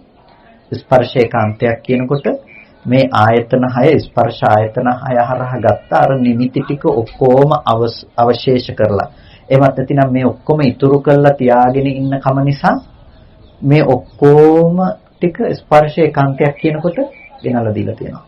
ස්පර්ශ සමුදය ඒකාන්තයක් කියනකොට නැවත මේ බඳු ස්පර්ශ ටිකක් හදලා දෙන්න. එහෙමත් නැතිනම් මේ බඳු ස්පර්ශ කරන්න පුළුවන් ලෝකයක් ගැන ඔබට බලාපොරොත්තුවක් තියෙන්නේ මේ අතීතයේදී රැස් කරගත්ත මේ ධර්මතා ටික නිසාමයි. ඒ නිසා මේක මේ අන්ත දෙකක් ස්පර්ශය සහ ස්පර්ශ සමුදය කියන එක. තෘෂ්ණාව කියන එක සිම්බනිය. තෘෂ්ණාව කියන එක සිම්බනිය කියලා කියන්නේ මැහුමක් නැතිනම් ගෙතුමක්. මේක හරියට ඊතල දෙකක් එක ලණුවකින් එකට ගැට ගහලා තියෙන දෙයක් වගේ. ඒ වගේ අර ලෝකේ ප්‍රනිධි කියන දේවල්, ඒ කියන්නේ ප්‍රාර්ථනා සංඛ්‍යාතව අපි ඇති කරගන්න දේවල් සම්පූර්ණම අතීතය තුල දැකපු, අහපු, විඳපු දේවල් අනුසාරයෙන් අපි අනාගතයට ලබා ගැනීම සඳහා කැමැත්ත ඇති කරගන්නවා. එතකොට මෙන්න මේ අතීතය සහ අනාගතය කියන කාරණා දෙකම ගොඩනගාගෙන තියෙන්නේ ඒක තව වචනයකින් නිර්වචනය කිරීමක් විදිහට තමයි අපිට ලැබෙන්නේ ස්පර්ශ අන්තය සහ ස්පර්ශ සමුදය අන්තය කියන එක. ආයතන 6 අනුසාරයෙන් ගොඩනගෙන ලෝකය සහ ආයතන ගොඩනගුණු ලෝකය සහ අනාගතයට ගොඩ නගා ගැනීම සඳහා බලාපොරොත්තු වෙන ගොඩනගෙන ආත්ම භව සංඛ්‍යාත ස්පර්ශ ලෝකය. එතකොට මෙබඳු ලෝකයක් ගොඩනගාගත්ත මෙබඳු ලෝකයක හැසිරෙන කෙනෙකුට ස්පර්ශ නිරෝධය පිළිබඳව ප්‍රත්‍යක්ෂ කළ යුතු වෙනවා. ඒකට ස්පර්ශ නිරෝධය කියන එක අපි මූලික ලෙස කිව්වා දෙපැත්තකට බෙදලා. එකක් තමයි ආයතනයන්ගේ හටගෙන නිරුද්ධ වෙන ලක්ෂණයක් තියෙනවා කියලා. ඒ කිව්වේ ඇහි ස්වභාවය තමයි බාහිර වර්ණ සටහනක් ඇහැට පතිත වෙනවා කියන ලක්ෂණය. ඒ කියන්නේ අපිට යම් කිසි දෙයක් පෙනීමක් වෙන්න නම් අපිට යම් කිසි ආලෝකයක් පාට ටිකක් ඇහැට ගැටෙන්න වෙන්නේ. ඒකට අන්නේ වර්ණ රූපය කියලා කියන්නේ ඒකට තමයි. දර්ශන කෘත්‍ය හදලා දෙන්න, පෙනෙන බව හදලා දෙන්න බාහිරින් ඇතිවෙන දේ. ඒකට ඒ දේ ගෝචර කර ගැනීම පිණිස ආධ්‍යාත්මයේ තියෙන දෙයට කියනවා ප්‍රසාදවත් ගතියට, උපවත් බවට කියනවා චක්කු ප්‍රසාදේ කියලා. ඒ වගේම ඒ චක්කු ප්‍රසාදය අනුව ගිහිල්ලා රූපේ පිළිබඳව දැනගන්න හිත යොමු වෙනවා. එතකොට ඒක ප්‍රසාද සංඛ්‍යාත ලෝකයක්. එතකොට ඒ ලෝකය ඇති වෙනකොට ඒ සම්පූර්ණම ලෝකය ලෝක සමුදය කියන තැන ස්පර්ශය නිරෝධය නොදැනගත්තොත් තමයි අර කියපු විදිහට අනාගතය අනුව කෙනකෙනාට ප්‍රාර්ථනා සංඛ්‍යාත දේවල් මතුවෙන්නේ. ඒකට හේතුව තමයි ඇහැ රූප චක්කු විඥාන කියන මේ ධර්මයන් එකතු වුණ බව දන්නේ නැහැ. මේ ධර්මය හටගෙන නැති වුණා කියන ලක්ෂණය දන්නේ නැහැ. ඒකට ඇතිවීම සහ නැතිවීම කියන කාරණය නොදන්නාකොට අර අතීතයේදී තිබුණ දේවල් එකතු කරගත්තෙත් ඒ මෝඩකම නිසාමයි. ඒ දේ අනාගතයට බලාපොරොත්තු වෙන්නේ අතීතේ දැකපු දේ තවදුරටත් ලෝකේ තියනවා කියලා හිතාගත්ත මෝඩකම නිසාමයි. එතකොට යම් කිසි කෙනෙකු විසින් අර මොහොතක් පාසා සිද්ධ වෙන සිද්ධාන්තය, ඒකට කියනවා භූතය කියලා. ඒකට කියනවා යථාර්ථය කියලා. ලෝකේ හටගත්ත ධර්මතාවය හටගෙන ඉතුරු නැතුව නැති වෙලා යනවා කියලා.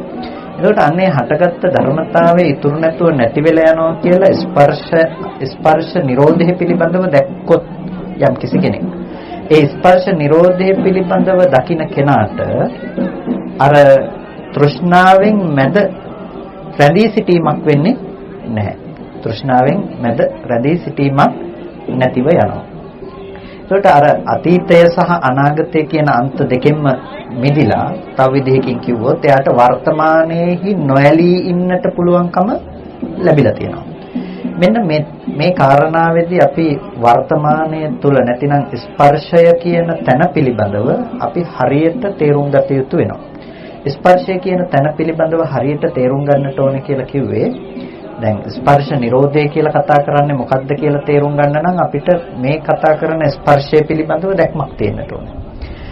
මෙතනදී ස්පර්ශය කියලා කතා කරන්නේ අපි ස්පර්ශයේ ප්‍රධාන ලෙසම කොටස් දෙකකට බෙදනවා. කොටස් දෙකකට බෙදනවා මොකද්ද? අදිවචන සම්පස්සේ සහ පටිඝ සම්පස්සේ කියලා ස්පර්ශය කොටස් දෙකක් කතා කරනවා. පටිඝ සම්පස්සේ කියනවා පටිඝ කියලා කියන්නේ මේ ගැටෙන බවට.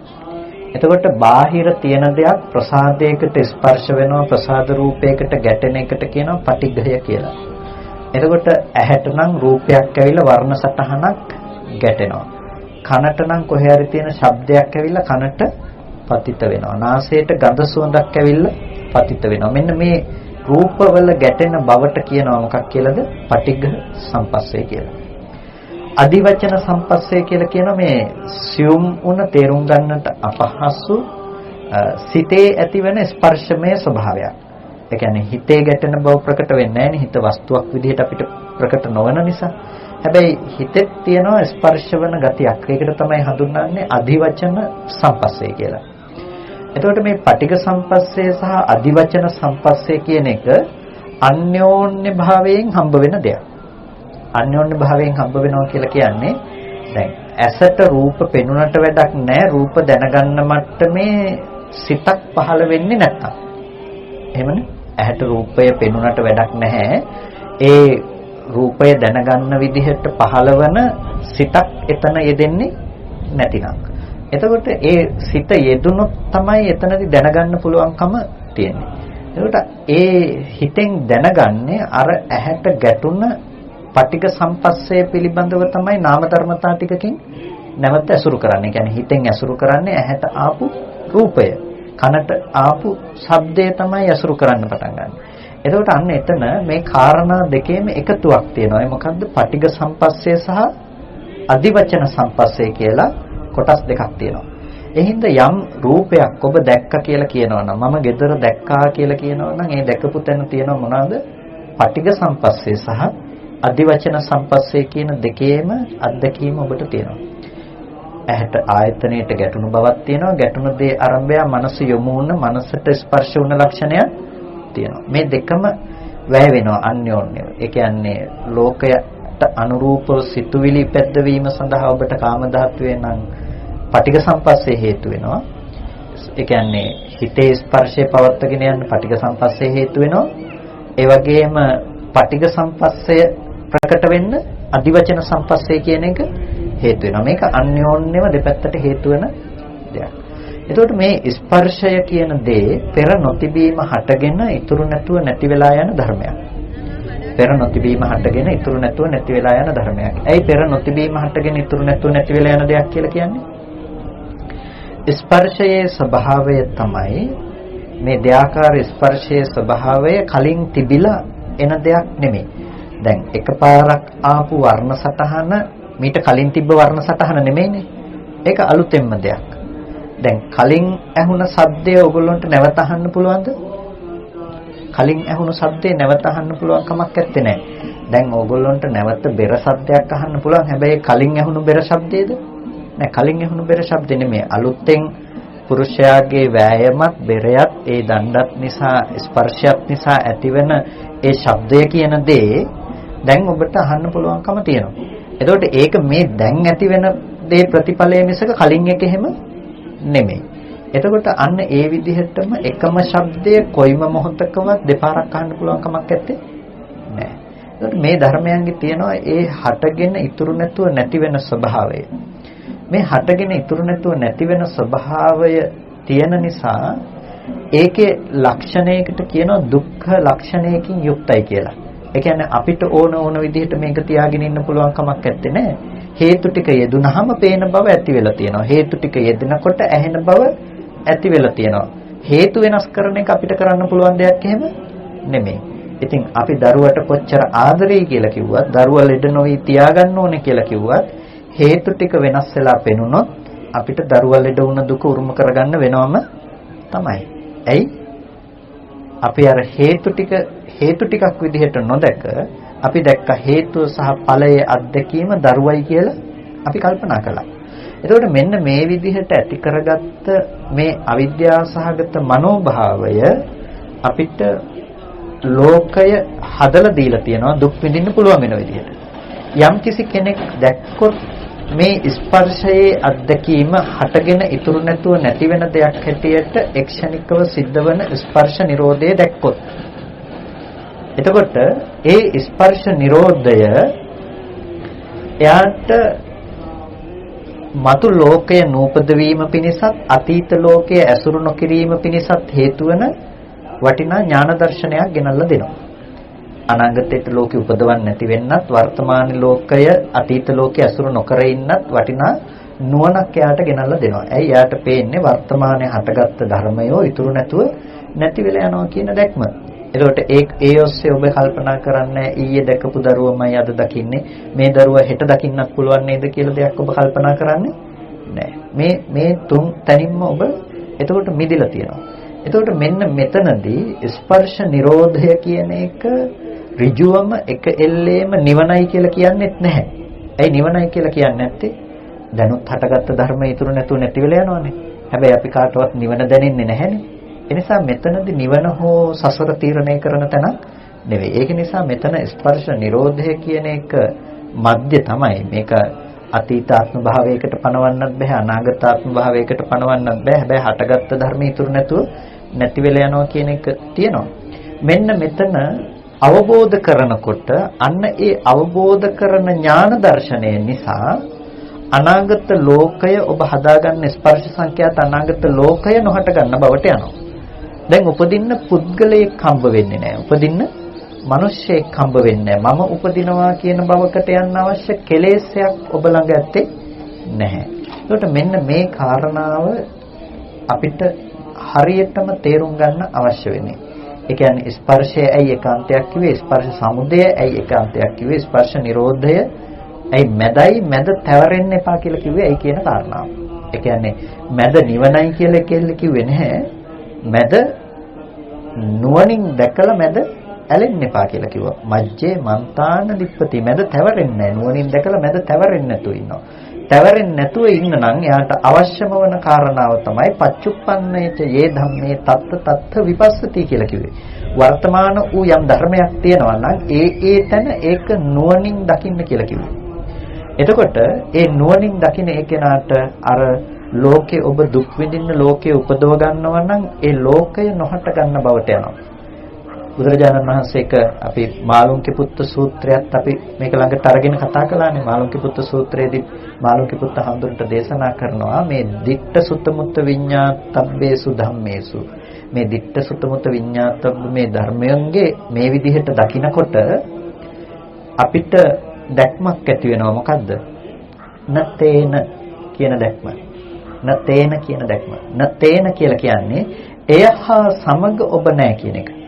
ඒ කියන්නේ දැන් අතීතෙදි දැකපු දේ ඔබට නැත්තම් දැකපු බවක් ඉතුරු වෙලත් නැත්තම් ඒ දැකපු දේ හා සමග ඔබ ජීවත් වෙන්නේ නැහැ. එතකොට නතේන නතත් ඔබ දැකපු තැන හා සමග ඔබ නැත්තම් ඔබ එතන පිහිටා සිටින්නේ නැහැ. යම් තැනක ඔබ දැකපු දේ සමග ඔබ නැත්තම් ඔබට පිහිටා සිටින්න තැනක් ඇත්තේ නැහැ. එතකොට ඒ පිහිටා සිටීමට තැනක් නැති එක තමයි වැදගත්ම දේ බවට පත් වෙන්නේ. ඕක සරලවම තේරුම් ගන්න පුළුවන් සූත්‍රයක් තමයි මම බොහෝ අවස්ථාවල සිහිපත් කරන දෙයක්. අර දුක පිළිබඳව අහපු ගෘහපතියාගේ කතාව. දුක පිළිබඳව අහනකොට බුදුරජාණන් වහන්සේ ළඟට ඇවිල්ලා ස්වාමීනි මට දුක කියන එක ගැන කියලා දෙන්න කියනකොට මේ බමුණුතුමාට බුදුරජාණන් වහන්සේ පෙන්වලා දෙනවා. ඔබට මම අතීත දුක ගැන කිව්වොත් එහෙම අතීත දුක පේන්නේ නැති නිසා ඔබ පිළිගන්නේ නැති වෙයි. අනාගත දුක ගැන කිව්වොත් තාම ඇවිල්ලා නැති නිසා ඔබට ඒ ගැන පිළිගන්න බැරි වෙයි. හැබැයි මෙතන ඉන්නකොටම ඔබේ ජීවිතේට දුකේන පැත්ත ගැන මම ඔබට පෙන්වලා දෙන්නම්. මේ නගරයේ මේ ජනපදයේ තුල ඉන්නවද ඔබේ ජීවිතයට යම්කිසි කෙනෙක් ලෙඩ වුණොත්, වද බන්ධනයකටපත් වුණොත්, මරණයට හෝ මරණ මාත්‍ර දුකකටපත් වුණොත් දුක ගෙනල්ලා දෙන්න පුළුවන් කෙනෙක් ඉන්නවද? එතකොට කියනවා ස්වාමීනි මගේ එක පුතෙක් ඉන්නවා. චිරවාසී කියන මගේ පුතා නගරයෙන් පිට ඉන්නේ. මේ නගරයෙන් පිට ඉන්න චිරවාසී කියන මගේ පුතා බලන්න මම එක චරපුරුෂයෙක්ව යවනවා, එක්කෙනෙක්ව යවනවා මෙයා ගැන තොරතුරු අහලා බලලා හොඳින් ඉන්නවද කියලා මට කියන්න කියලා. මොකද අද කාලේ වගේ දුරකථන තිබුණේ නැහැනේ නේද? ඉතින් කෙනෙක්ව පණිවිඩයක් දූතයෙක් යවලා ස්වාමීනි මම ඒ කෙනා නැවත මට ප්‍රතිපණිවිඩය අරගෙන එනකන් දරුවා හොඳින් කියන පණිවිඩය අරගෙන එනකන් මම ඉවසිල්ලක් නැතුව බලාගෙන ඉන්නේ. මෙයා එන්න ටිකක් හරි ප්‍රමාද වුණොත් ස්වාමීනි මගේ හිතට බයක් දැනෙනවා. එතකොට බුදුරජාණන් වහන්සේ අහනවා ඔහු මරණයටපත් වුණොත් මරණ මාත්‍ර දුකකටපත් වුණොත් ඔබට කොහොමද දැනෙන්නේ? ස්වාමීනි මට මහා දුකක්, මට මහා වෙහෙසක් දැනෙනවා. මගේ ජීවිතේ නැති වුණා සමානයි. ඒක දරා ගන්න බැරි දුකක්, දරා ගන්න බැරි වෙහෙසක් කියලා. ඊට පස්සේ බුදුරජාණන් වහන්සේ නැවත අහනවා හොඳයි චිරවාසීගේ මෑණියෝ, ඒ කියන්නේ මෙතුමාගේ බිරිඳ මරුණොත් හරි මරුණා කියලා ඔබට දැනගන්න ලැබුණොත් හරි මහා දුකකටපත් වුණා කියලා ඔබට දැනගන්න ලැබුණොත් ඔබට මොකද හිතෙන්නේ? ස්වාමීනි ඒත් මට මහා දුකක්. ඒක මට වුණා වගේ, මගේ ජීවිතේට වුණා වගේ තමයි මට ඒක දැනෙන්නේ.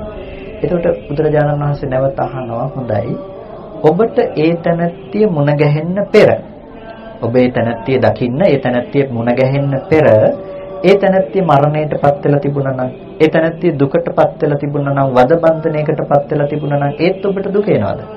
ස්වාමීනි මට කොහෙන් දුක එන්නද? මම එහෙම තැනැත්තියක් ඉන්නවා කියලාවත් දන්නේ නැත්නම් මට කොහොමද දුකක් එන්නේ? එතකොට දැන් දුක එන්නේ කොහොමද කියන ප්‍රශ්නේ ඇහුවේ. දැන් බුදුරජාණන් වහන්සේ කෙටියෙන්ම මේ ප්‍රශ්න ටිකෙන් දුක එන පැත්ත නෙමෙයි පෙන්නලා දුන්නේ. දැන් දුක ඇවිල්ලා තියෙන්නේ අපි කියන්නේ එළියේ දරුවා ලෙඩ වෙන එක නිසා තමයි මට දුක එන්නේ, අම්මා තාත්තා ලෙඩ වෙන එක නිසා තමයි මට දුක එන්නේ, නැතිනම් එළියේ තියෙන දේ නිසා තමයි මට දුක එන්නේ කියලා අපි බොහොම ලේසියෙන් ඇඟිල්ල දික් කරලා තියෙනවා. එළියේ තියෙන දෙයක් නිසා මට දුක එනවා කියලා. ඇත්තටම දුක ඇවිල්ලා තියෙන්නේ ඒ එළියේ තියෙන දේ නිසාද? එහෙමත් නැතිනම් ඒ පිළිබඳව අපි ඇති කරගත්ත අපේ සංකල්පය නිසාද? අපිට පේනවා ඒ පිළිබඳව ඇති කරගත්ත අපේ සංකල්පයක් තියෙනවා.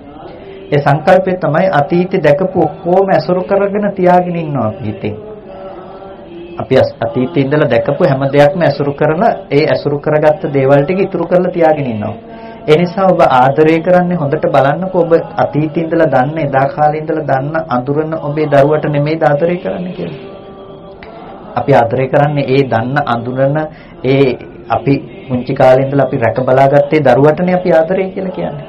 එතකොට අර අපි දන්නවා අඳුනනවා කියලා අපි ඉතුරු කරගත්ත සංකල්පෙ උපදින්නේ නැති වුණොත් යම් වෙලාවක.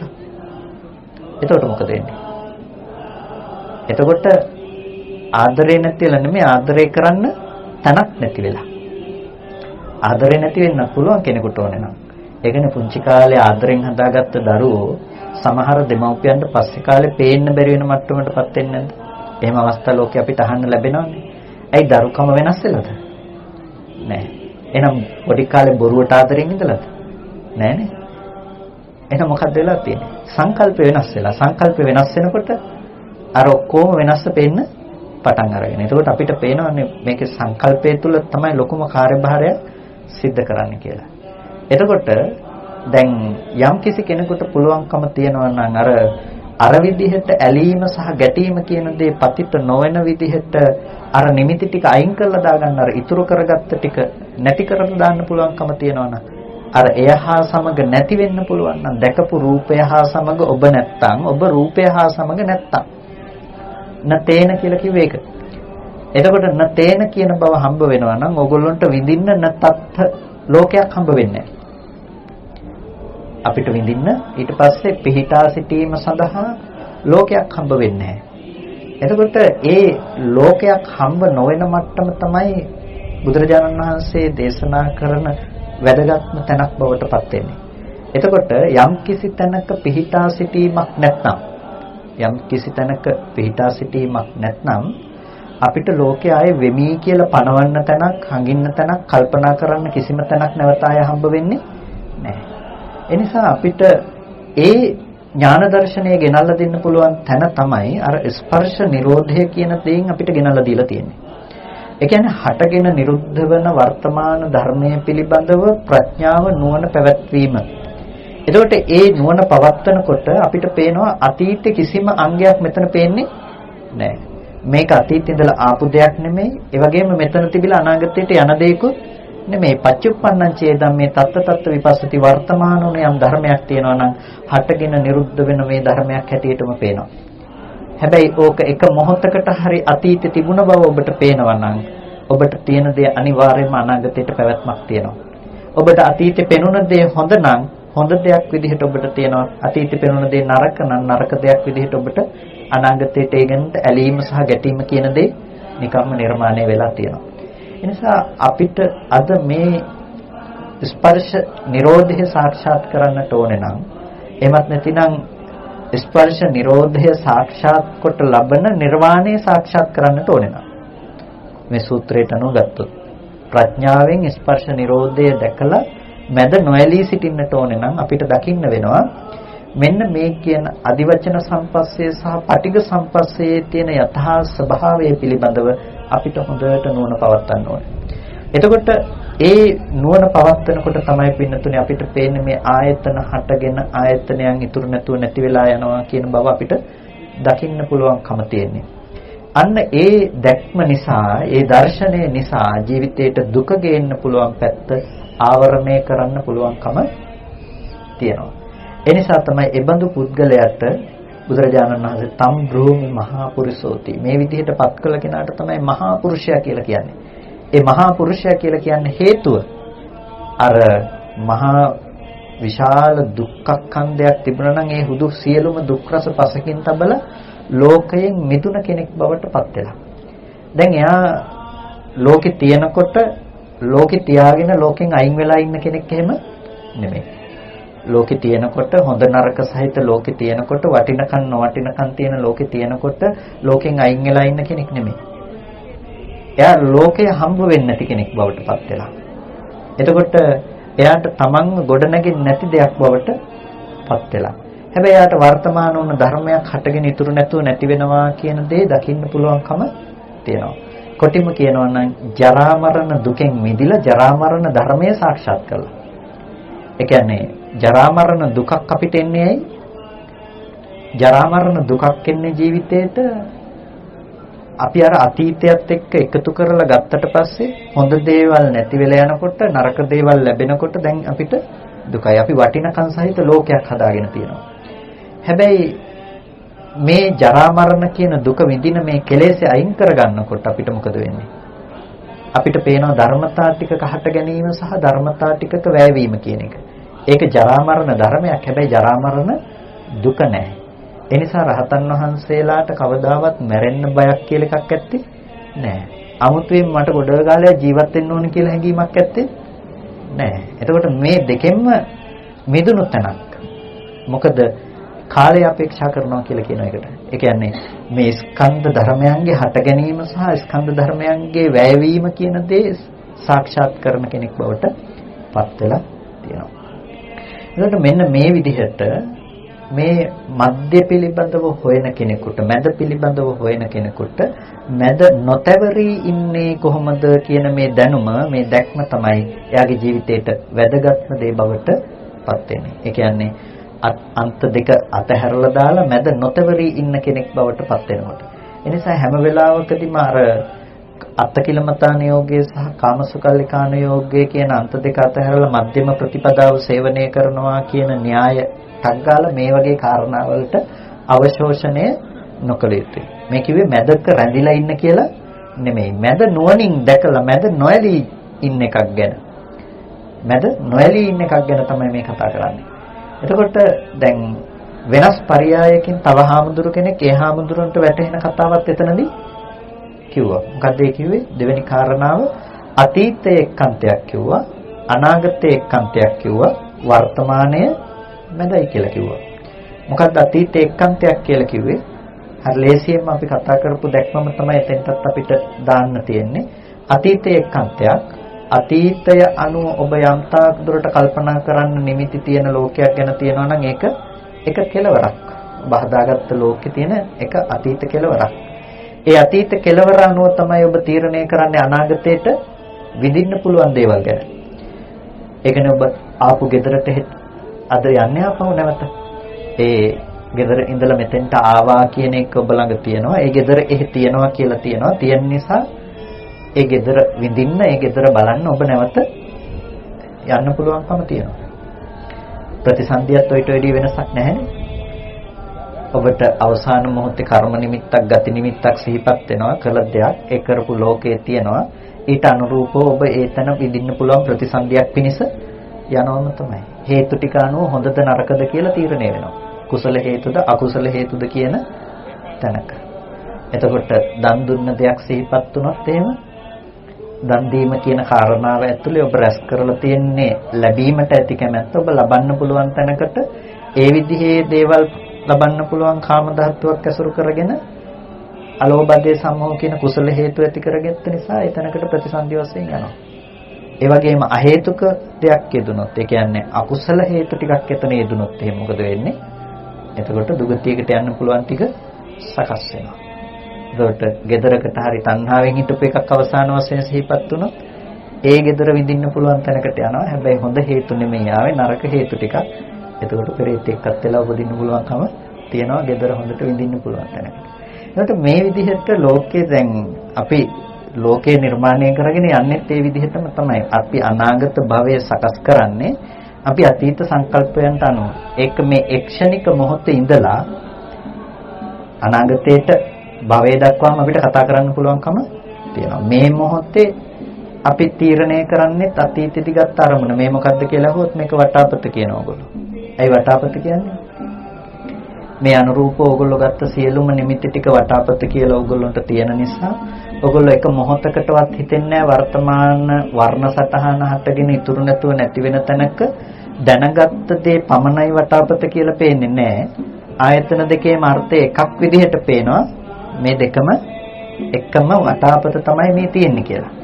එතකොට අන්න ඒ වටාපත අනුව දැන් ඕගොල්ලන්ට අනාගතයට මේක පූජා කරන්න පුළුවන්, මේ විදිහේ දේවල් කරන්න පුළුවන් කියන සංකල්පනා ඇති කරගන්නත් පුළුවන්කම තියෙනවා. එතකොට අන්න එතන ඉඳලා ඔබ අතීත අන්තය තුල රැඳිලා ඉඳලා අනාගතය පිළිබඳව තීරණය කරනවා. එතකොට පච්චුප්පන්නම් මජ්ජ වර්තමානයේ තමයි මැද කියලා කියන්නේ. එතකොට වර්තමානයේ මැදයි කියලා කියන්නේ වර්තමානයේ මැද, හැබැයි මැද ඉන්න කියලා නෙමෙයි කියන්නේ. මජ්ජේ මන්තාන ලිප්පති. එතකොට මැද නුවණින් දැකලා මැද රැඳෙන්න එපා. මැද තැවරෙන්නේ නැතුව ඉන්න තමයි කියන්නේ. එතකොට මැද තැවරෙන්නේ නැතුව ඉන්න නම් අපිට මේ පච්චුප්පන්නේ එහෙම නැතිනම් වර්තමානයේ කියලා කියන්නේ මොකද්ද කියලා දකින්න වෙනවා. වර්තමානයේ කියලා කියන්නේ මේ කෙලෙස් නැති පිරිසිදු මට්ටමේ පවතින අපේ මනෝභාවය. ඇහැට රූපයක් එනකොට රූපය ඇවිල්ලා කිව්වේ නෑනේ මම දරුවා අරගෙන ආවයි කියලා. ඇහැ කිව්වෙත් නෑනේ මට දරුවා පෙනුණා කියලා. ඒ වගේම එතන යොමු වෙන හිත දන්නෙත් නෑ දරුවා තමයි ආවේ කියලා. එයා දන්නෙත් ඇහැට ඇස බිඳුන වර්ණ සටහනක් පත් වෙලා රූපය ආපු බව විතරයි එයා දැනගන්නේ. එහෙනම් දරුවා කියලා දැනගන්නේ. ඒක තමන් අතීත ඉඳලා රැස් කරගත්ත නිමිති ටික අනුසාරයෙන් තමන් මනස තුල දැනගන්න දෙයක් තමයි දරුවා කියලා දැනගන්න ටික. ඊට පස්සේ ඊළඟ එක මොකද කරගන්නවද? අර දැනගත්ත දරුවා කියන එක බාහිර ලෝකේ ජීවත් වෙන රූපයයි කියලා අපි කල්පනා කරන මෝඩකමත් එක්ක කල්පනා කරන බව තියෙනවා. එතකොට දැන් අර සතර මහා ධාතු රූපය ඔබට දරුවා කියලා ලෝකෙ තුල හැම වෙලාවකදීම ඇසුරු කරන්න පුළුවන් මට්ටමක හම්බ වෙනවා. මෙන්න මෙතනදී අපි ওই කාරණාව හරියටම බෙදාගත්තොත් ඔබ දරුවා කියලා දැනගන්න තැනට එනකම් දරුවා කියලා දැනගන්න තැනට එනකම් ඒ කිසිම දෙයක තිබුණේ නැහැ දරුවා නොවන දෙයක් කරලා දරුවා කියලා පෙනී ඉන්න බව. ඒ හැම තැනකදීම කලේ ඒ තැන තම තමන්ගේ අර්ථය තම තමන් सिद्ध කරපු එක. ඇහැට පුළුවන්කම තිබුණේ රූපේ දකින්න බව කරගන්න විතරයි. රූපෙට පුළුවන් උනේ ඇහැට පේන එක කරන්න විතරයි. හිතට පුළුවන්කම තිබුණේ මේ අනුසාරයෙන් දැනගන්න දේ කරන්න විතරයි. ඒකට කියනවා දිත්තේ දිත්තමත්තම් භවිස්සති ඊට පස්සේ විඤ්ඤාතේ විඤ්ඤාතමත්තම් භවිස්සති කියලා. ඒ කියන්නේ දැකපු දේ දැකීමෙන් ඉවරයි, දැනගන්න දේ දැනගැනීම මාත්‍රේ ඉවරයි. කනෙන් නම් සුතේ සුතමත්තම් භවිස්සති, විඤ්ඤාතේ විඤ්ඤාතමත්තම් භවිස්සති. කනෙන් නම් අහපු දේ ඇහිම, විඳින දේ දැනගන්න දේ දැනගැනීම. විඳින දෙයක් නම් මුතේ මුතමත්තම් භවිස්සති, විඤ්ඤාතේ විඤ්ඤාතමත්තම් භවිස්සති. ඒක විඳින දේ නම් විඳින දේ එකක්, දැනගන්න දේ තවත් එකක්. හැබැයි අපිට මේ දෙකේ අත්දැකීම අපිට හම්බ වෙන්නේ එකම දෙයක් විදිහට. ශබ්දය සහ ඒ ඇති කරගන්න දැනගැනීම කියන මේ ඔක්කොම එකම දෙයක් විදිහට තමයි අපි දකින්න පුරුදු වෙලා තියෙන්නේ. ඒ නිසා තමයි අපි ලෝකෙට අපි එන වරද පටවන්න පුරුදු වෙලා තියෙන්නේ. දැන් හිතන්නකෝ කෙනෙක් බැන්නොත් ඇත්තටම කාගේද තියෙන වරද? අපි හිතමු අපි මොකක්වත් නොකර ඉන්නකොට කවුරු හරි ඇවිල්ලා බනිනවා. කාගේද වරද? අපි කියන්නේ බැනපු කෙනාගේ වරද. මම නිකන් ඉන්නකොට බැන්න කියලා. ඇත්තටම වරද බැනපු කෙනාගේද? එහෙම නැත්නම් බැනුම් අහන්න පුළුවන් වුණ තමන්ගේද? වරද තියෙන්නේ තමන්ගේ පැත්තේනේ. බැනුම් අහන්න පුළුවන් මනසක් තියාගත්ත තමන්ගේ පැත්තේ තමයි වරද තියෙන්නේ. ඒකට හේතුව දැන් පාරායිනේ මිනිස්සු දෙන්නෙක් බැනගෙන රණ්ඩු වෙවි යනවා. ඔයගොල්ලන්ට දුකටපත් වෙනවද? දුකක් ඇති වෙනවද? අනේ මට බයිනවා කියලා. දුකක් ඇති වෙන්නේ නැහනේ. එහෙනම් වචනේ නෙමෙයිනේ. එහෙනම් දුක තිබිලා තියෙන්නේ නේ. අර ටිකම වෙන මිනිස්සු දෙන්නෙක් බැනගන්න ඇහුණා කියලා දුක එන්නේ නෑ. එහෙනම් ශබ්දේ නෙමෙයි දුක තිබිලා තියෙන්නේ. දුක ගෙනල්ලා දෙන්න පුළුවන්කම තිබිලා තියෙන්නේ කොහෙද? අර ශබ්දයේ ආරම්භය මෙහෙ මට බැන්නා කියලා ඇති කරගන්න සංකල්ප ටික එකතු කරගත්තට පස්සේ අන්න ඒක ආරම්භය දැන් ඔබට දුක් වෙන්න පුළුවන්කම ලැබිලා තියෙනවා. දැන් බැනුම් ඇහිීම නිසා දුක් විඳින බව ඇති කරලා තියෙන්නේ බැනපු කෙනාද? එහෙම නැත්නම් බණින වචන ටික අල්ලගෙන ඔබ ගොඩනගාගත්ත තමන් තුළ ගොඩනගාගත්ත සංකල්ප මේ මට්ටම නිසාද? ඒක සංකල්ප මේ මට්ටම නිසා තමයි අපි බැනුම් අහන දුක නිර්මාණය කරගෙන තියෙන්නේ. එහෙනම් ඕක නැති කරන්න පුළුවන් මේ පැත්තෙන්මනේ. ඒකට අපිට අනුන්ගේ කටවල් වහන්න අවශ්‍ය නැහැ. අපිට අර ටික මගේ කරලා අල්ලගන්න කම නැති කරගත්තා නම් ඒ හොඳටම ප්‍රමාණවත්. මොකද්ද? සුතය ඒක ඒ ඇහිම් මාත්‍රයෙන් ඒක ඉවර වෙලා යනවා. ආය ඇහෙන්නේ නැහනේ. හැබැයි අපේ ජීවිතේට අපිට බැනපු එකක් ආරම්භය කොච්චර කල් දුක් වෙන්න පුළුවන් වේද? අවුරුද්දක් දෙකක් සමහර වෙලාවට ජීවත් වෙනකම් දුක් වෙන්න පුළුවන්. ඇයි එච්චර? හැමදාම ඇහෙන්නේ නැහැ. හැබැයි අර ඇහුණ දේ ආරම්භය දැනගත්ත දේ එකට ගැට ගහලා අර පුද්ගලයා සහ මේ ඔක්කොම එකක් කියලා අල්ලගෙන අපි හිතේ කිපීම, අපි ද්වේෂය, අමනාපය මේවා දුක ඇති කරගෙන තියෙනවා. යම් විදිහකින් අපි දැනගත්තොත් සුතේ සුතමත්තම් භවිස්සති. ඒ කියන්නේ අහපු දේ ඇහිීම මාත්‍රයෙන් අවසන් වෙනවා කියලා අපි දන්නවනම්. විඤ්ඤාතේ විඤ්ඤාතමත්තම් භවිස්සති. අහගත්ත දේ ආරම්භය දැනගන්න දේ දැනගැනීම මාත්‍රයක් වෙනවා කියලා අපි දන්නවනම් මේ දෙක එකයි කියලා ඇති කරගන්න වැරදි මනසක් අපිට ඇති වෙන්නේ. අහපු දේ සහ දැනගන්න දේ දෙකක් වෙලා පේනවා නම් දැනගන්න දේ ඇති කරගන්නේ නාම ධර්මතා ටිකකින් නම් ඒ වගේම ඇහෙන බව ඇති කරගත්තේ රූපය කනට ශබ්ද මාත්‍රයක් පතිත වීම කියන පැත්තෙන් නම් මේ දෙකක් කරගත්තොත් තමන්ගේ හිතේ ඇති කරගන්න සංකල්පනාව අර ශබ්ද රූපෙට තියලා ගැට ගහන්නේ නෑ. එහෙම වුණොත් බැනුමක් හම්බ වෙන්නේ නෑ ලෝකේ. වචනත් ඇතුලේ බැනුම නෑනේ නේ. දැන් වස කිව්වොත් ඕගොල්ලන්ට මතක් වෙනවා වස ටිකක් මතක් වෙනවා. ජර්මන් ජාතිකයෙක් හිටියොත් එයාට මතක් වෙනවා වතුර. මොකද එහෙන් ජර්මන් භාෂාවෙන් වස කියන්නේ වතුර වලට. එතකොට දැන් ඇත්තටම වස කියන වචනෙට අයිති වතුරද වසද?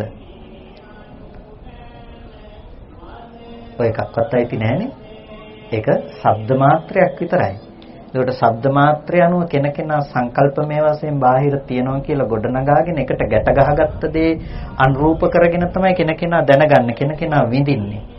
එතකොට දැන් ප්‍රශ්නේ තියෙන්නේ ඇත්තටම ශබ්දේ නෙමෙයි. ප්‍රශ්නේ තියෙන්නේ ශබ්දයට අනුරූපව කෙනකෙනා ගොඩනගා ගන්න ලෝකෙ තුල.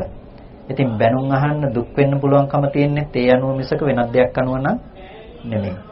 එතකොට ඒ නිසා තමයි අපිට ඒ දැක්ම වැදගත් වෙන්නේ. ඒ අතීතය අනුව ගිය ධර්මයන් යදතීතම් පහීනන්තං ඒක ප්‍රහීන වෙලා ඉවරයි කියන දැනුමක් අපිට ගොඩ නැගෙනවා නම්.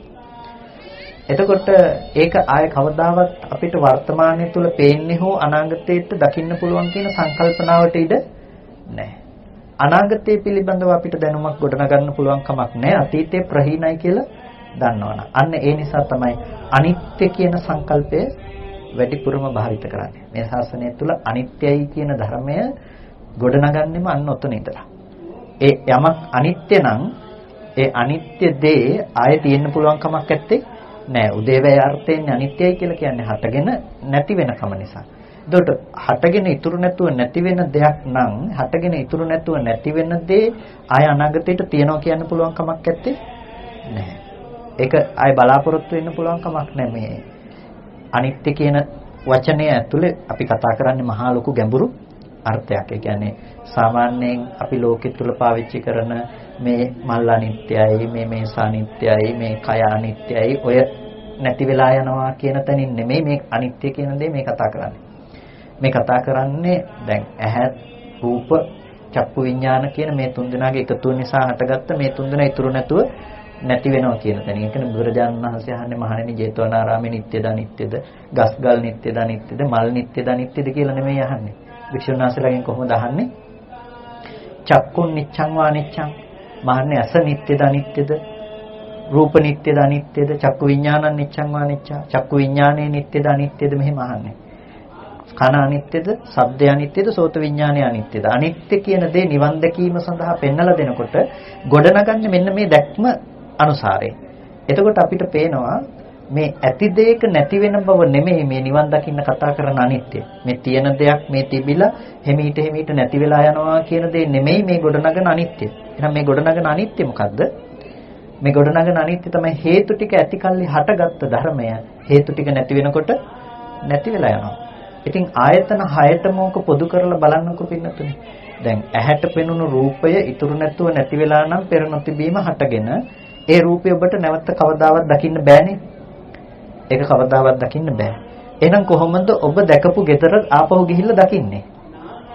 එතකොට දකින්න පුළුවන් ගෙදරක් එහෙ තියනවා කියලා වර්ණයේ පැත්තෙන් ඔබට යම් කෙලෙසයක් තියෙනවා නම් ඒ කෙලෙස් ඔබට හම්බ වෙන්නේ නැහැ. දැන් අවුරුදු 10කට විතර කලින් මැරුණා කියලා ඔයගොල්ලෝ හොඳටම දන්නවා නම් මිනිස්සෙක් ඒ මිනිස්සයව බලන්න කියලා ඔයගොල්ලෝ හෙට පිටත් වෙලා යනවද? නැහැනේ. ඇයි යන්නේ නැත්තේ? ඔයගොල්ලෝ හොඳටම දන්නවා මේ මිනිස්සයා මැරුණා කියලා. ඉතින් පින්නතුනේ රූපය අනිත්‍යයි කියලා ඒ විදිහට ඔබට හොඳටම ප්‍රත්‍යක්ෂ නම් ඔබ හොඳටම දන්නවා නම් රූපය අනිත්‍යයි කියලා අනිත්‍ය වුණ රූපය නැවත දකින්න පුළුවන් කියලා ඔයගොල්ලෝ කල්පනා කරයිද? නෑ. ඒ කල්පනා කරන මෝඩකම තමයි අපි නැති කරලා තියෙන්නේ. එතකොට අන්න ඒ මට්ටමින් තමයි අනිත්‍ය කියන දේ මේ ශාසනය කතා කරන්නේ. ඒකයි ඒක රූප, ශබ්ද, ගන්ධ, රස, ස්පර්ශ මේ ධර්ම මේවා ඔක්කොම අනිත්‍ය ධර්ම හැටියට පෙන්වලා දෙන්නේ. සංකත ධර්ම අනිත්‍යයි. ඒක නිසා කිව්වා සබ්බේ සංඛාරා අනිච්චාති. සියලු සංස්කාර ධර්මය අනිත්‍යෝය. ඒකට එතනදී ඒකෙන් අදහස් කළේ මේ සංස්කාර අනිත්‍යයි කියන එක අර මල ගෙදරක ගහනවා වගේ මේ ඉන්න මිනිස්සයා මැරලා යනවා කියන එක පෙන්වන්න නෙමෙයි. එතනදී සංස්කාරය කියන එකේ සියලු සංකත සංස්කාර ධර්මයන් අනිත්‍යයි. ඒක දැක්කොත් මේ දුකෙන් අත මිදෙනවා යම් කිසි කෙනෙක්. ඇයි? ඒ සංස්කාර ධර්මයේ පිළිබඳ අනිත්‍ය අනුව දකින්නේ අර වර්තමානයේ තුල පවතින නුවණක්. වර්තමානයේ තුල හැදුණු ධර්මයේ ඉතුරු නැතුව නැති වෙලා යනවා කියලා එයාට ප්‍රත්‍යක්ෂ අවබෝධයක් තියෙනවා. දැන් ඔය අවබෝධයේ තියෙන්නේ කාරණා දෙකක් මත. දැන් අපි මෙහෙම කිව්වොත් ඔකත් මම බොහෝ කලින් කියලා තියෙන දෙයක්. නමුත් අපි අලුතෙන් පැහැදිලි කරොත් හිටගෙන ඉන්න තැන දකින්න පුළුවන්ද? හිටගෙන ඉන්න තැන ඔයගොල්ලන්ට බලන්න පුළුවන්ද? බෑ. ඔයගොල්ලෝ බලන්නේ හිටගෙන හිටපු තැනනේ. එතනින් අයින් වෙලා පෙන්නනවා මේ හිටගෙන හිටපු තැන කියලා. එතකොට හිටගෙන ඉන්න තැන කොයි වෙලාවකවත් Tamanට පේන්නේ නැහැ. ඒ වගේ තමයි අපේ ජීවිතේ ජීවත් වෙන ධර්මතා ටික හැම වෙලාවකදීම ජීවත් වෙන බවට වැය වෙලා ඉවරයි. ඇහැ රූප චක්කු විඥාන ඒ සිත් ටික මේ රූපය දකින්නවා දැනගන්නවා කියන බවට වැය වෙලා ඉවරයි. ඒ වෙලාවේදී කෙලෙස් දෙන්නෙත් නැහැ. ඒ වෙලාවේදී නුවණ දෙන්නෙත් නැහැ. ඒක ඒ වෙලාවට වැය වෙලා ඉවරයි. හැබැයි අපි පෙන්නනවා නම් අපි එතනින් අයින් වෙලා මේ තියෙන හිටගෙන ඉන්න තැන කියනවා නම් අන්න එතන වරදක් තියෙනවා. ඇයි? ඒ හිටගෙන හිටපු තැන මිසක හිටගෙන ඉන්න තැන නෙමෙයි. අපි එතනින් අයින් වෙලා පෙන්නලා දෙනවා නම් මේ තමයි හිටගෙන ඉන්න තැන කියලා. ඒක වැරදි. ඇයි? ඒක හිටගෙන හිටපු තැන. අන්න ඒ වගේ තමයි අනිත්‍ය ධර්මය කියලා කියන්නේ. අර හිටගෙන හිටපු තැන වෙන්න ඕන එක හිටගෙන ඉන්න තැන කියලා අපි පෙන්නලා දෙනවා. අනිත්‍ය ධර්මය කියලා කියන්නේ ඒක නොදන්නාකම කියලා කියන්නේ අපි හිටගෙන හිටපු තැන හිටගෙන ඉන්න තැන කියලා පෙන්නලා දෙනවා. ඒ වගේ තමයි ඇහැ රූප චක්කු විඥාන ආදී මේ ධර්මය හටගෙන නැති වෙලා ගිහිල්ලා නිරුද්ධ වුණ තැනක අපි නිරෝධය නොදන්නකම නැති වුණ කියලා අනිත්‍යයි කියලා නොදන්නකම නිසා අපි නැවත මේ ඊයේ දැකපු රූපෙමයි කියලා අපහු ඒ පැත්තට ඇඟිල්ල දික් කරනවා වගේ දෙයක්. හැබැයි අපිට ඒක හිටගෙන හිටපු තැනයි කියලා දැක්ක කියලා වරදක් වෙන්නේ නැහැ. කියන්නේ අනිත්‍ය වූ දේ කියලාම දැක්කට ප්‍රශ්නයක් වෙන්නේ නැහැ. ඒ වගේ එකම රූපය හටගෙන ඉතුරු නැතුව නිරුද්ධ වුණා නම් නිරුද්ධ වුණා කියලා දැක්කනම් ඒක හොඳටම ප්‍රමාණවත් වෙනවා. ඒ කෙරෙහි Tamanට ලෝකයේ ගොඩනගා ගන්න නැති වෙන්නේ. එයාට හම්බ වෙන්නේ අනිත්‍යයි කියන තැන මේ ඉන්න සත්වය පුද්ගලයන්ගේ නැතිව යෑමක් එහෙම නෙමෙයි. ගෙවල් දොරවල් කැඩිලා බිඳිලා යනවා කියන තැන නෙමෙයි මේ අනිත්‍ය හම්බ වෙන්නේ. ඔබට අනිත්‍ය සාක්ෂාත් වෙන්නේ මේ ලෝකය සකස් වෙන තැන හටගෙන ඉතුරු නැතුව නැති වෙලා යන දැක්මකුයි ඒ ඔස්සේ ගොඩනැගිලා තියෙන්නේ. එතකොට අන්න ඔබ වර්තමානයේ කියන දේ වර්තමානයේ කියන කාරණා ටික ඔබ හොඳට නුවණින් දැකලා තියෙනවා හටගෙන නැති වෙන ධර්මතා ටිකක් විදිහට. එතකොට ඔබ වර්තමානයේ තුල රැඳිලා ඉන්නේ නැහැ. ඇයි අතීතය සහ අනාගතය කියන දේ පේන්නේ නැති වෙනකොට ඔබට වර්තමානයක් පනවන්න පුළුවන් වෙයි. අතීතය අනාගතය කියන අන්ත දෙක පනවන්න බැරි වෙනකොට කෙලවරවල් දෙකක් නැත්තම් මැදක් තියෙයිද? ඔබට läග සිටින්න ඇලෙන්න මැදක් හම්බ වෙන්නේ නැති. ඒ නිසා තමයි මැද ඇලෙන්නේ නැහැ කියලා කිව්වේ. වර්තමානයේ මැදයි කියලා කිව්වේ ඒ නිසාම තමයි. ඒ වගේම තමයි සැප වේදනාව එක්කන්තයක්, දුක් වේදනාව එක්කන්තයක්, උපේක්ෂා වේදනාව මැදයි කියලා කියන්නේ. සැප වේදනාව එක්කන්තයක්, දුක් වේදනාව එක්කන්තයක්, උපේක්ෂා වේදනාව මැදයි කියලා කියනකොට ලෝකේ අපිට සැප වේදනාව ගෙනල්ලා දෙන එක තැනකින්, දුක් වේදනාව ගෙනල්ලා දෙන එක තැනකින් මේ දෙකම එකම තැනක්. ඇයි? සැප වේදනාව ගෙනල්ලා දෙන්නේ රූප, ශබ්ද, ගන්ධ, රස, ස්පර්ශ ටික පිළිබඳවම අපි සැප සහගත දේවල් හැටියට කල්පනා කරනවා. ඒ ටික පිළිබඳවම අපි දුක විදිහට අපි කල්පනා කරනවා. වේදනාව සමෝ සරණ කොට ඉන්න ලෝකෙකනේ අපි ජීවත් වෙන්නේ. ඔබට හොඳ දේවල් ලැබෙනවා, එක්ක නරක දේවල් විඳින්න ලැබෙනවා. උපේක්ෂා සහිත දේ මෙතනදී ගණනය කරන්නේ නැහැ. උපේක්ෂා සහිත දේ මේ සැපය සහ දුක කියන දෙක අතරදී ගණනය නොකර තමයි මේ කතා කරන්නේ. මොකද ඒක අවිශේෂවත් දෙයක් නිසා ඒක අතහැර දානවා. ඒ කියන්නේ දැන් ඔබ ඔතනට වෙලා බලාගෙන ඉන්නකොට ඔබට කොතෙකුත් රූප එහා පැත්තේ පේන්න පුළුවන්කම තියෙනවා. හැබැයි ඔබට ඒ අනුසාරයෙන් හිත ඇති වෙන්නේ ඒක හොඳ හෝ නරක කියලා විඳීම් ඇති වෙන්නේ නැහැ. ඒ විඳීම් ඇති නොවන දෙයට අපි කියන උපේක්ෂා සහගතයි කියලා. ඒක හොඳයි කියලා ගන්නෙත් නැහැ, නරකයි කියලා ගන්නෙත් නැහැ. හැබැයි ඔබට අහගෙන ඉන්න දර්ශනයට ඔබට අමනාප සද්දයක් වෙන එකක් ඇහෙනවා. එතකොට ඔබ හිතනවා මේක හරි කරදරයක් කියලා. දැන් මොකද වෙන්නේ? ඒ කරදරයක් කියන ඔබ ඇති කරගත්ත අමනාප බවට අනුරූප වුණ ශබ්දයක් බාහිර ලෝකයේ තුලින් ඔබට හම්බ වෙනවා. දැන් මේ ශබ්දයත් එක්ක ගැටෙන්න පුළුවන් මනසක් අපිට නිකම්ම නිර්මාණය වුණා. ඒ වගේම තමයි ඇලෙන්න පුළුවන් මනසත් ඒ විදිහටම හොඳයි මිහිරි කියලා නිකම්ම නිර්මාණය වෙනවා. ඇලීම සහ ගැටීම කියන මේ දෙක එක අන්ත දෙකක්. ලෝකයා ඇසුරු කරන්නේ මේ අන්ත දෙක. ගැටීම කියන අන්තය දුරු කරලා ඇලීම කියන අන්තය ඇසුරු කරනවා. ඒ ඇලීම සහ ගැටීම කියන දෙක හැදිලා තියෙන්නේ සැප සහ දුක කියන මේ දෙකට අනුරූපව. ඒ නිසා සැප ලබා ගැනීම සඳහා දුක ඉවත් කිරීම සඳහා ලෝකයා කටයුතු කරනවා. සැප කියන අන්තය කොහොමද ලබාගන්නේ, දුක කියන දේ කොහොමද ඉවත් කරන්නේ කියලා දන්න නිසා ලෝකයා හිතනවා රූප, ශබ්ද, ගන්ධ, රස, ස්පර්ශ ටිකේ තමයි සැප තියෙන්නේ කියලා. එහෙනම් සැප ලබා ගන්න නම් අපි මොකද කරන්න ඕනේ? අර ටික ඔක්කොම ලං කරගන්න ඕනේ. දැන් ඔන්න අපිට රූප රකින්න ඕන වෙනවා. ඇයි අපි දකින්නේ ඒ සැප තියෙන්නේ රූපේ කියලානේ. දැන් ඒ රූපෙම අවශ්‍ය වෙනවා. අපි දකින්නේ මිහිරි බව ගෙනල්ලා දුන්නේ කොහෙන් කියලාද? ශබ්ද කියලා. අපිට හිතෙන්නෙම නැහැනේ හීනකින්වත් ඕක ශබ්දයට අයිති දෙයක් නෙමෙයි කියලා. ඒකින්ද අපි හිතන්නේ අපි කැමති වෙන බව තියෙන ශබ්ද කියලා. ගීතයක් නම් සින්දුවක් නම් මේ සින්දුව හරිම මිහිරි. එතකොට අපි මේ මිහිරි බව කියන එක හිතේ ඇති වෙන සැප වේදනාව දකින්නේ කොහේ තියෙන දෙයක් හැටියටද? අර ඇහුණු ශබ්දයේ තියෙන දෙයක් හැටියට. ඇත්තටම මිහිරි බව ශබ්දයට අයිතිද? ශබ්දයට අයිති නම් එකම ගීතේ ලෝකේ ඔක්කොටම එක සමානව කැමැත්ත ඇති කරන්න බෑනේ. මුලින් කැමැත්තෙන් අහලා පස්සේ අකමැති වෙන ගීත නැද්ද? තියෙනවනේ. එතකොට ඇයි එහෙම වෙන්නේ? ඒකේ ඇතුළේ තිබිලා එන දෙයක් නම් එක සමාන වෙන්න එපා. එහෙම වෙන්නේ නැහැ. එහෙනම් ඒ සැප වේදනාව සහ දුක් වේදනාව කියන එක ඇති වෙන්නේ රූපේ පැත්තේ තිබිලා ගෙනල්ලා දෙන දෙයක් නෙමෙයි. ඒක ඇති කරගන්නේ කෙනකෙනා තම තමන්ගේ సంతానගතව ඇති කරගන්න දෙයක්. ඒ సంతానගතව ඇති කරගනු ලබන දේ අපි දකිනවා බාහිර රූපේ පැත්තට දාලා. ඒ නිසා තමයි මේ දෙක අන්ත දෙකක් කියලා කියන්නේ. එතකොට අනිත් එක කිව්වා උපේක්ෂා වේදනාව මැදයි කියලා කිව්වා. එතකොට මැද නොතෙවරී ඉන්නයි අවශ්‍ය.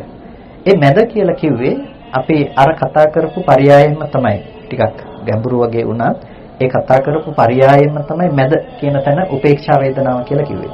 උපේක්ෂා වේදනාව කියලා කිව්වේ හිතේ හැම මොහොතකදීම ඇතිවෙන විපාක සිතක ඇතිවෙන චක්කු විඥානාදී සිතේ තියෙන වේදනාව උපේක්ෂා සහගත වේදනාවක්. උපේක්ෂා සහගතයි කිව්වේ එකෙන් සැපය කියන දෙයක් 아무තෙන් ඇත්තෙත් නැහැ එතන, දුක කියන දෙයක් එතන ඇත්තෙත් නැහැ.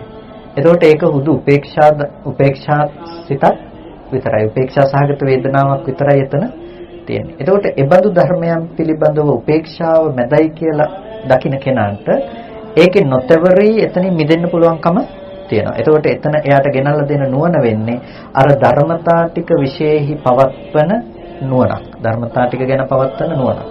ඒ නිසා තමයි එයා එතන නොතවරී එකෙන් මිදෙන්නේ. එහෙම නැත්නම් එයා ඒක තවරනවා කියන දේ වෙනවනේ. ඒක ධර්මතා විදිහට නොදැක්කොත් එයා එතන තවරී ඉන්න බව නිකම්ම සිද්ධ වෙනවා. ඒ වගේම තමයි අපි කාල වේලාව නිසා මේ ඉක්මනට කතා කරගෙන යන්නේ, නැත්නම් ওই ටිකේ බොහොම ප්‍රභේද තියෙනවා අපිට කතා කරන්න. ඒකට අපිට ලැබෙනවා ඊළඟ කාරණාව විදිහට නාමයේ එක්කන්තයක්, රූපයේ එක්කන්තයක්, විඥානයේ මැදයි කියලා. නාමයේ එක්කන්තයක්, රූපයේ එක්කන්තයක්, විඥානයේ මැදයි. එතකොට නාමයේ එක්කන්තයක්, රූපයේ එක්කන්තයක් කියලා කියන්නේ නාමය කියලා කියනවා වේදනා සංඥා සංඛාර විඥාන කියන මේ ධර්මයන්ට නාමය කියලා කියනවා. රූපය කියලා කියනවා සතර මහා ධාතු සහ උපාදාය රූපය කියන තැනකට. ඒකට දැන් අපි විඳින ලෝකය එක මොහොතක් අපි අරගෙන බැලුවොත් අපිට මෙතන කොටස් කරන්න පුළුවන් නාම රූප කියලා ධර්මතා දෙකකට. අපි මේ රළු වශයෙන්ම බෙදීමක් කළොත් හිතන්නකෝ ඔබ වටාපත කියලා යමක් දැනගන්නවා මේක දකිනකොට. එතකොට මෙතන තියෙනවා රූප සහ නාම ධර්මතා කියලා ධර්මතා දෙකක්. රූපය කියන්නේ මොකද්ද? සතර මහා ධාතුවත් උපාදාය රූපයක්. එතකොට පඨවි ආපෝ තේජෝ වායෝ කියන ටිකත් වර්ණ ගන්ධ රස ඕජා කියන මේ ටිකටත් කියනවා රූපය කියලා. නාමය කියලා කියන්නේ වේදනා සංඥා සංස්කාර විඥාන අපි ස්කන්ධ වශයෙන් ගත්තොත්. එතකොට මෙන්න මේ නාම රූප කියන මේ ධර්මතා දෙක ඇතුළත අපිට නාමය කියන එක රූපේ පැත්තේ අත්දැකීමෙනුත් රූපේ කියන එක නාමය කියන එක අත්දැකීමෙනුත් මිශ්‍ර වෙලා තමයි අද ඇසුරු කරන්නේ. ඒ හින්දා තමයි ඔයගොල්ලෝ වටාපත දකින්නවද දැනගන්නවද කියලා බැලුවොත් අද මේ දෙකේ වෙනසක් නැතුව වටාපත කියන එක ඔයගොල්ලෝ කෙලින්ම දකින්න දේ හැටියටම පේන්නේ. ඇත්තටම කිව්වොත් වටාපත දකින්න බෑනේ. වටාපත දකින්න බෑ. පේන්නේ මොකද්ද? රූපයක්. රූපෙට කිසිම අයිතියක් නැහැ වටාපතක් කියන එක. වටාපත කියන එක ඔබ දැනගන්න දෙයක්. දැනගන්න දේ සහ මේ දකින්න දේ අතර කිසිම වෙනසක් ඇත්තේ නැහැ. ඒ නිසා රූපය සහ නාමය අතර මේ සම්මිශ්‍ර බවක් ඇත්තේ නැහැ. ඒක සම්පූර්ණම තමන්ගේ හිතේ ඇති කරගන්න අර කෙලෙස් ධර්මතා ටික නිසා, ආශ්‍රව ධර්මතා ටික නිසා තමයි මේක එකක් හැටියට පෙන්වලා දෙන්නේ. ඒ නිසා නාමය එක්කන්තයක්, රූපය එක්කන්තයක් කියලා දැක්කහම ඔබට අර ලෝකේ පුද්ගල බව නිර්මාණය වෙන්නේ නැතුව යනවා. ඒ පුද්ගල බව නිර්මාණය වෙන්නේ නැතුව යන්නේ ඔබට පේනවා රූපයේ සීමාව තුළ සහ නාම ධර්මතා ටික නාම ධර්මයේ සීමාවේ දකින්න පුළුවන්කම තියෙනවා. අර ඔකට හොඳම උදාහරණයක් හැටියට මම පෙන්වන්නේ යමක සූත්‍රය. යමක හාමුදුරන්ට ඇති වෙනවනේ මිත්‍යා දෘෂ්ටිය. යමක හාමුදුරන්ට ඇති වෙන මිත්‍යා දෘෂ්ටිය තමයි රහතන් වහන්සේ මරණින් මත්තේ උපදිනවද නැද්ද කියලා අහනකොට ඔයගොල්ලෝ මොකද හිතෙන්නේ? රහතන් වහන්සේ මරණින් මත්තේ උපදිනවද නැද්ද? අපි හිතනවා රහතන් වහන්සේ මරණින් මත්තේ උපදින්නේ නැහැ කියලා. යමක හාමුදුරන්ට ඇති වෙන මිත්‍යා දෘෂ්ටියත් රහතන් වහන්සේ මරණින් මත්තේ උපදින්නේ නැහැ කියලා. එතකොට මේ යතහ කීනාසෝ භික්ඛු උච්චිජ්ජති විනස්සති නොහෝති පරම්මරණ. මේ ක්ෂීනාශ්‍රව භික්ෂුන් වහන්සේ මරණින් මත්තේ සිඳිලා විනාශ වෙලා යනවා, නැවත උපදින්නේ නැහැ කියලා තමයි ඇති වෙන්නේ.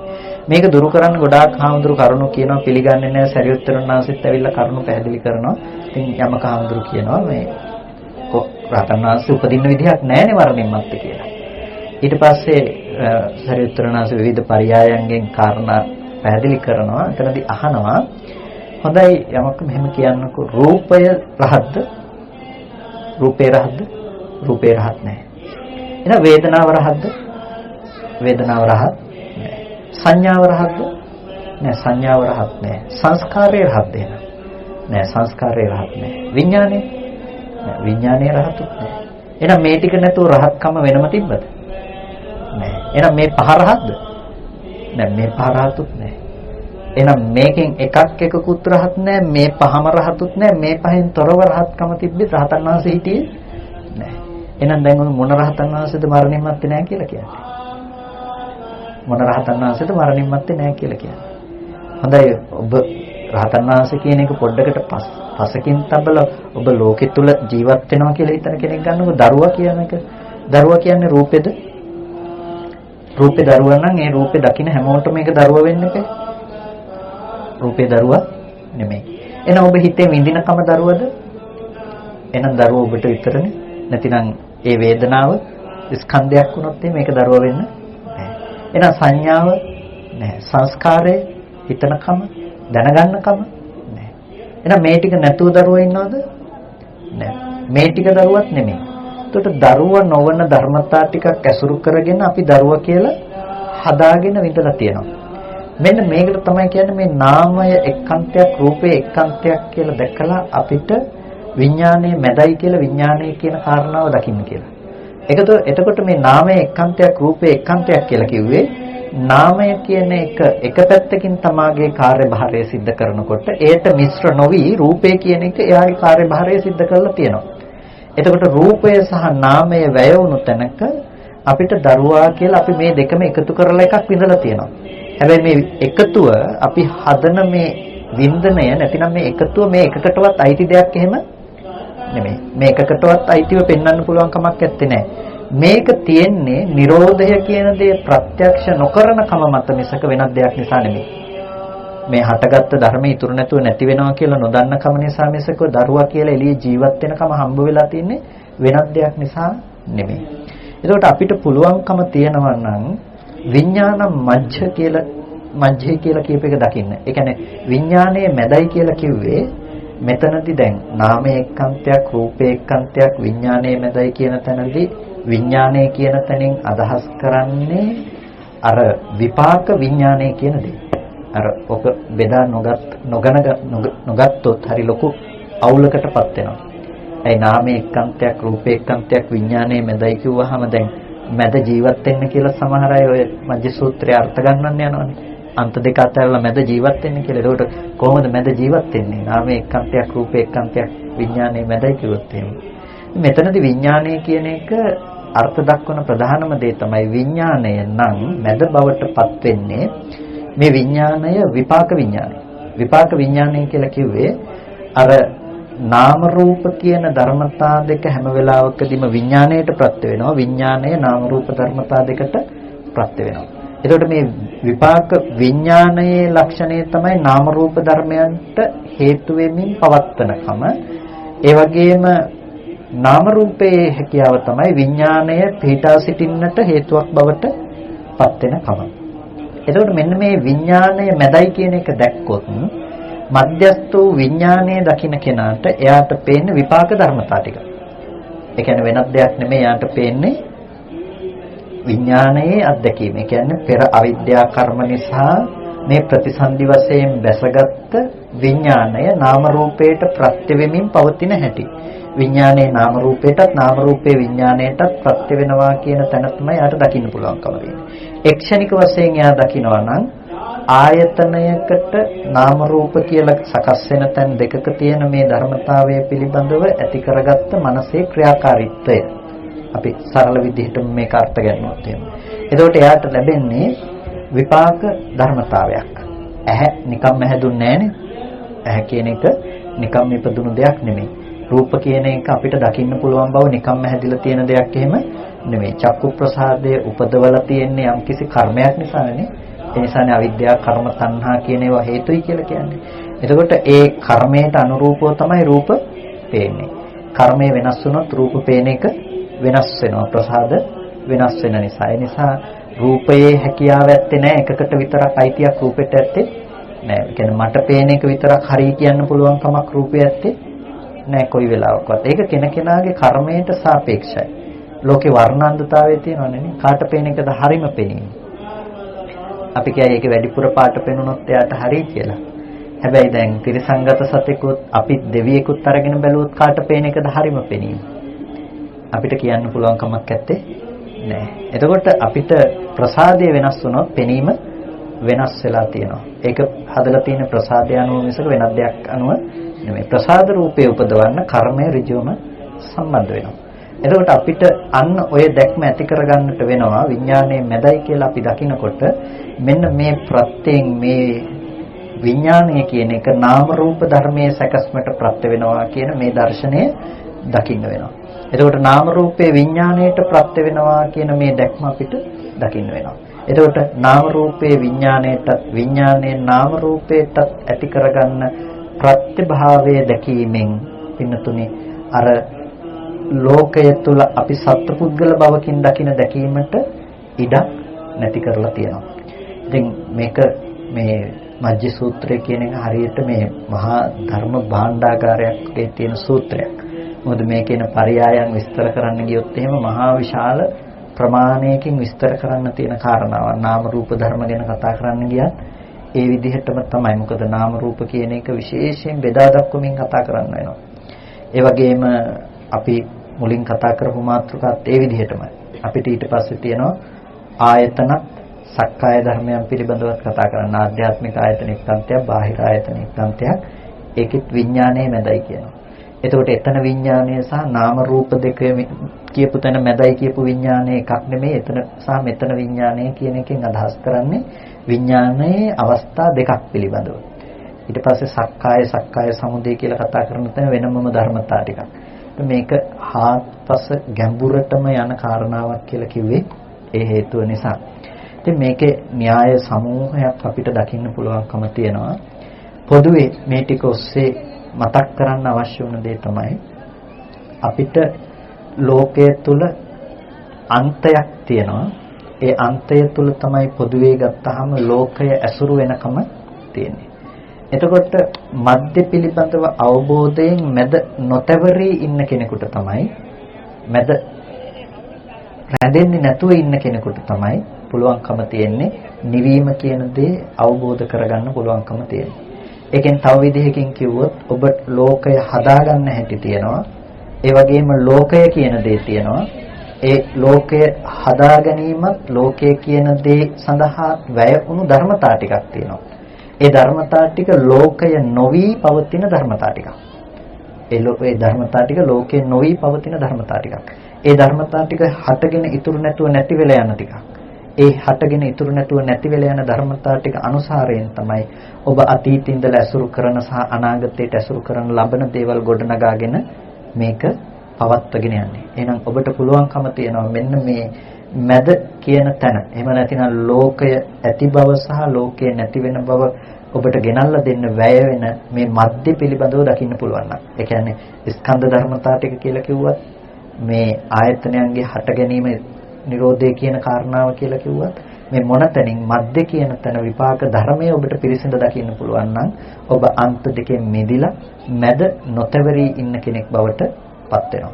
එතකොට තෘෂ්ණා සිම්බණිය සිඳ දාලා තෘෂ්ණා සිම්බණිය කියලා කියන්නේ තෘෂ්ණාව කියන එක බැඳුමක් කියලා අපි කිව්වා ගෙතුමක් කියලා. උදාහරණයක් කිව්වා අපි ඊතල දෙකක් එකට ගැට ගහලා තියනවා වගේ කියලා. ඊතල දෙකක් එකට ගැට ගහලා තියෙන ගැටේ කැපුවට පස්සේ ආපහු ඊතල දෙක තියෙන්නේ නෑ. අර දෙක වැටිලා යනවා. ඒ වගේ අන්ත දෙක අතහැරිලා යනවා. තෘෂ්ණාවට පවතින දැන් තැනක් ඇත්තේ නැති වෙලා යනවා. ඊතල දෙක වැටුණාට පස්සේ තෘෂ්ණාවට අය බැම්මට පවතින තැනක් නැහැනේ. ඒ වගේ අන්ත දෙක අතහැරුණාට පස්සේ තෘෂ්ණාවට පවතින තැනක් නැතුව යනවා. එතකොට මේ ශාසනය කතා කරන්නේ අන්න ඒ තෘෂ්ණාව නොහට ගන්න තැනකටපත් කිරීමක් පිළිබඳව. ඒ කියන්නේ තියෙන තණ්හාව යටපත් කරලා නැති කරගන්න දේ පිළිබඳව විතරක් නෙමෙයි කතා කරන්නේ. ඔබට තණ්හා කරන්න දෙයක් හම්බ වෙන්නේ නැති තැනක් පිළිබඳව. ඒ කියන්නේ දරුවා ජීවත් වෙනවා ලෝකෙ තුල මේ ජීවත් වෙන හොඳයි කියලා ගත්ත දරුවා ඉන්නකොට ඔබ තෘෂ්ණා නොකර ඉන්නවා කියන තැනකට නෙමෙයි කතා කරන්නේ. ඔබට දරුවා කියලා දෙයක් ලෝකේ ඇසුරු කරන්න හම්බ වෙන්නේ නැති මනසක් නුවණක් ඇති කරලා තියෙනවා. ඒ නුවණ නිසා ඔබට තණ්හාවෙන් බැඳෙන්න දෙයක් හම්බ වෙන්නේ නැති මට්ටමකට අරගෙන තියෙනවා. ඒ නිසා අප උත්සාහවත් වෙන්න ඕනේ අන්න ඒ ලෝකය නොහට ගන්න බවට පත් කරන්න, ලෝකය නූපදින බවට පත් කරගන්න. ඒකට බුදුරජාණන් වහන්සේ අපට ධර්ම දේශනා කළේ එතනට. ඉතින් මේ මධ්‍ය සූත්‍රයේ තුල ඊටාම ගැඹුරු ධර්ම කාරණාවක් තමයි විග්‍රහ වෙන්නේ. ඉතින් මේකේ අර්ථය ග්‍රහණය කරගන්න ටිකක් බොහොම අපහසු වෙන්නේ නැති ටිකක් බාහිර ආපු දේවලුයි හැමදේම නිසා කාරණා බිඳලා යනකොට මේක ග්‍රහණය කරගැනීමේ අපහසුතාවය ප්‍රායෝගිකව ඔබට ලැබෙන්නේ නැති. නමුත් මේ කියපු කාරණා ටික ඔබ නැවත නැවත හෝ විමසීමකට භාජනය කරන්න ඔබට ඒ තුල තාමත් විශාල අවබෝධයක් ඇති කරගන්නට පුළුවන්කම තියෙනවා. ඒ පිළිබඳව මේ ලබාගත් අවස්ථාවෙන් ලබාගත් මනුෂ්‍ය ජීවිතය තුළ ඔබ ඊටාම අප්‍රමාදීව කටයුතු කරන්නට කියලා සිහිපත් කරනවා. කවුරුත් එහෙනම් කල්පනා කරගන්න අද දවසේදී සද්ධර්ම ශ්‍රවණය කරලා යෝනිසෝ මනසිකාරයේ පවත්තලා බොහෝම වටිනා කුසල ධර්මයක් සිද්ධ කරගන්නට යෙදුනේ. මේ සිද්ධ කරගත්ත සියලුම කුසල ධර්මයන් අපි මේ වෙලාවේදී අනුමෝදන් කළ යුතු අයට අනුමෝදන් කරනවා. පළමුවෙන් අපට අර්ථයෙන් ධර්මයෙන් අනුශාසනා කළ අපේ ධර්මාචාර්ය අවසරයි මාංකඩවල සුදස්සන ස්වාමීන් වහන්සේට, අවසරයි මාංකඩවල නන්දරත්න ස්වාමීන් වහන්සේට, ස්වාමීන් වහන්සේලා දෙනමතම උතුම් නිවනින් සැනසීම පිණිස මේ කුසලය හේතු පාරමිතාවක්ම වේවා කියලා ප්‍රාර්ථනා කරනවා. ඒ වගේම සියලුම දෙවියන්ට අපි මේ පින් අනුමෝදන් කරනවා. සියලු දෙවියෝ මේ පින් සතුටින් සාධනාවෙන් අනුමෝදන් වලවත්වා දෙවියන්ට මේ පින් උතුම් නිවනින් සැනසීම පිණිස හේතු පාරමිතාවක් වෙත්වා කියලා සාදු කියලා පින් අනුමෝදන් කරනවා. ඒ වගේම අද දවසේදී මේ පින්තුම් බලාපොරොත්තු වෙනවා මේ අද මේ ධර්ම දේශනාවේ දායකත්වයේ දරන පින්වත් පිරිස අද දවසේදී උපන් දිනයේ යෙදී තියෙන විනීතා සුබසිංහ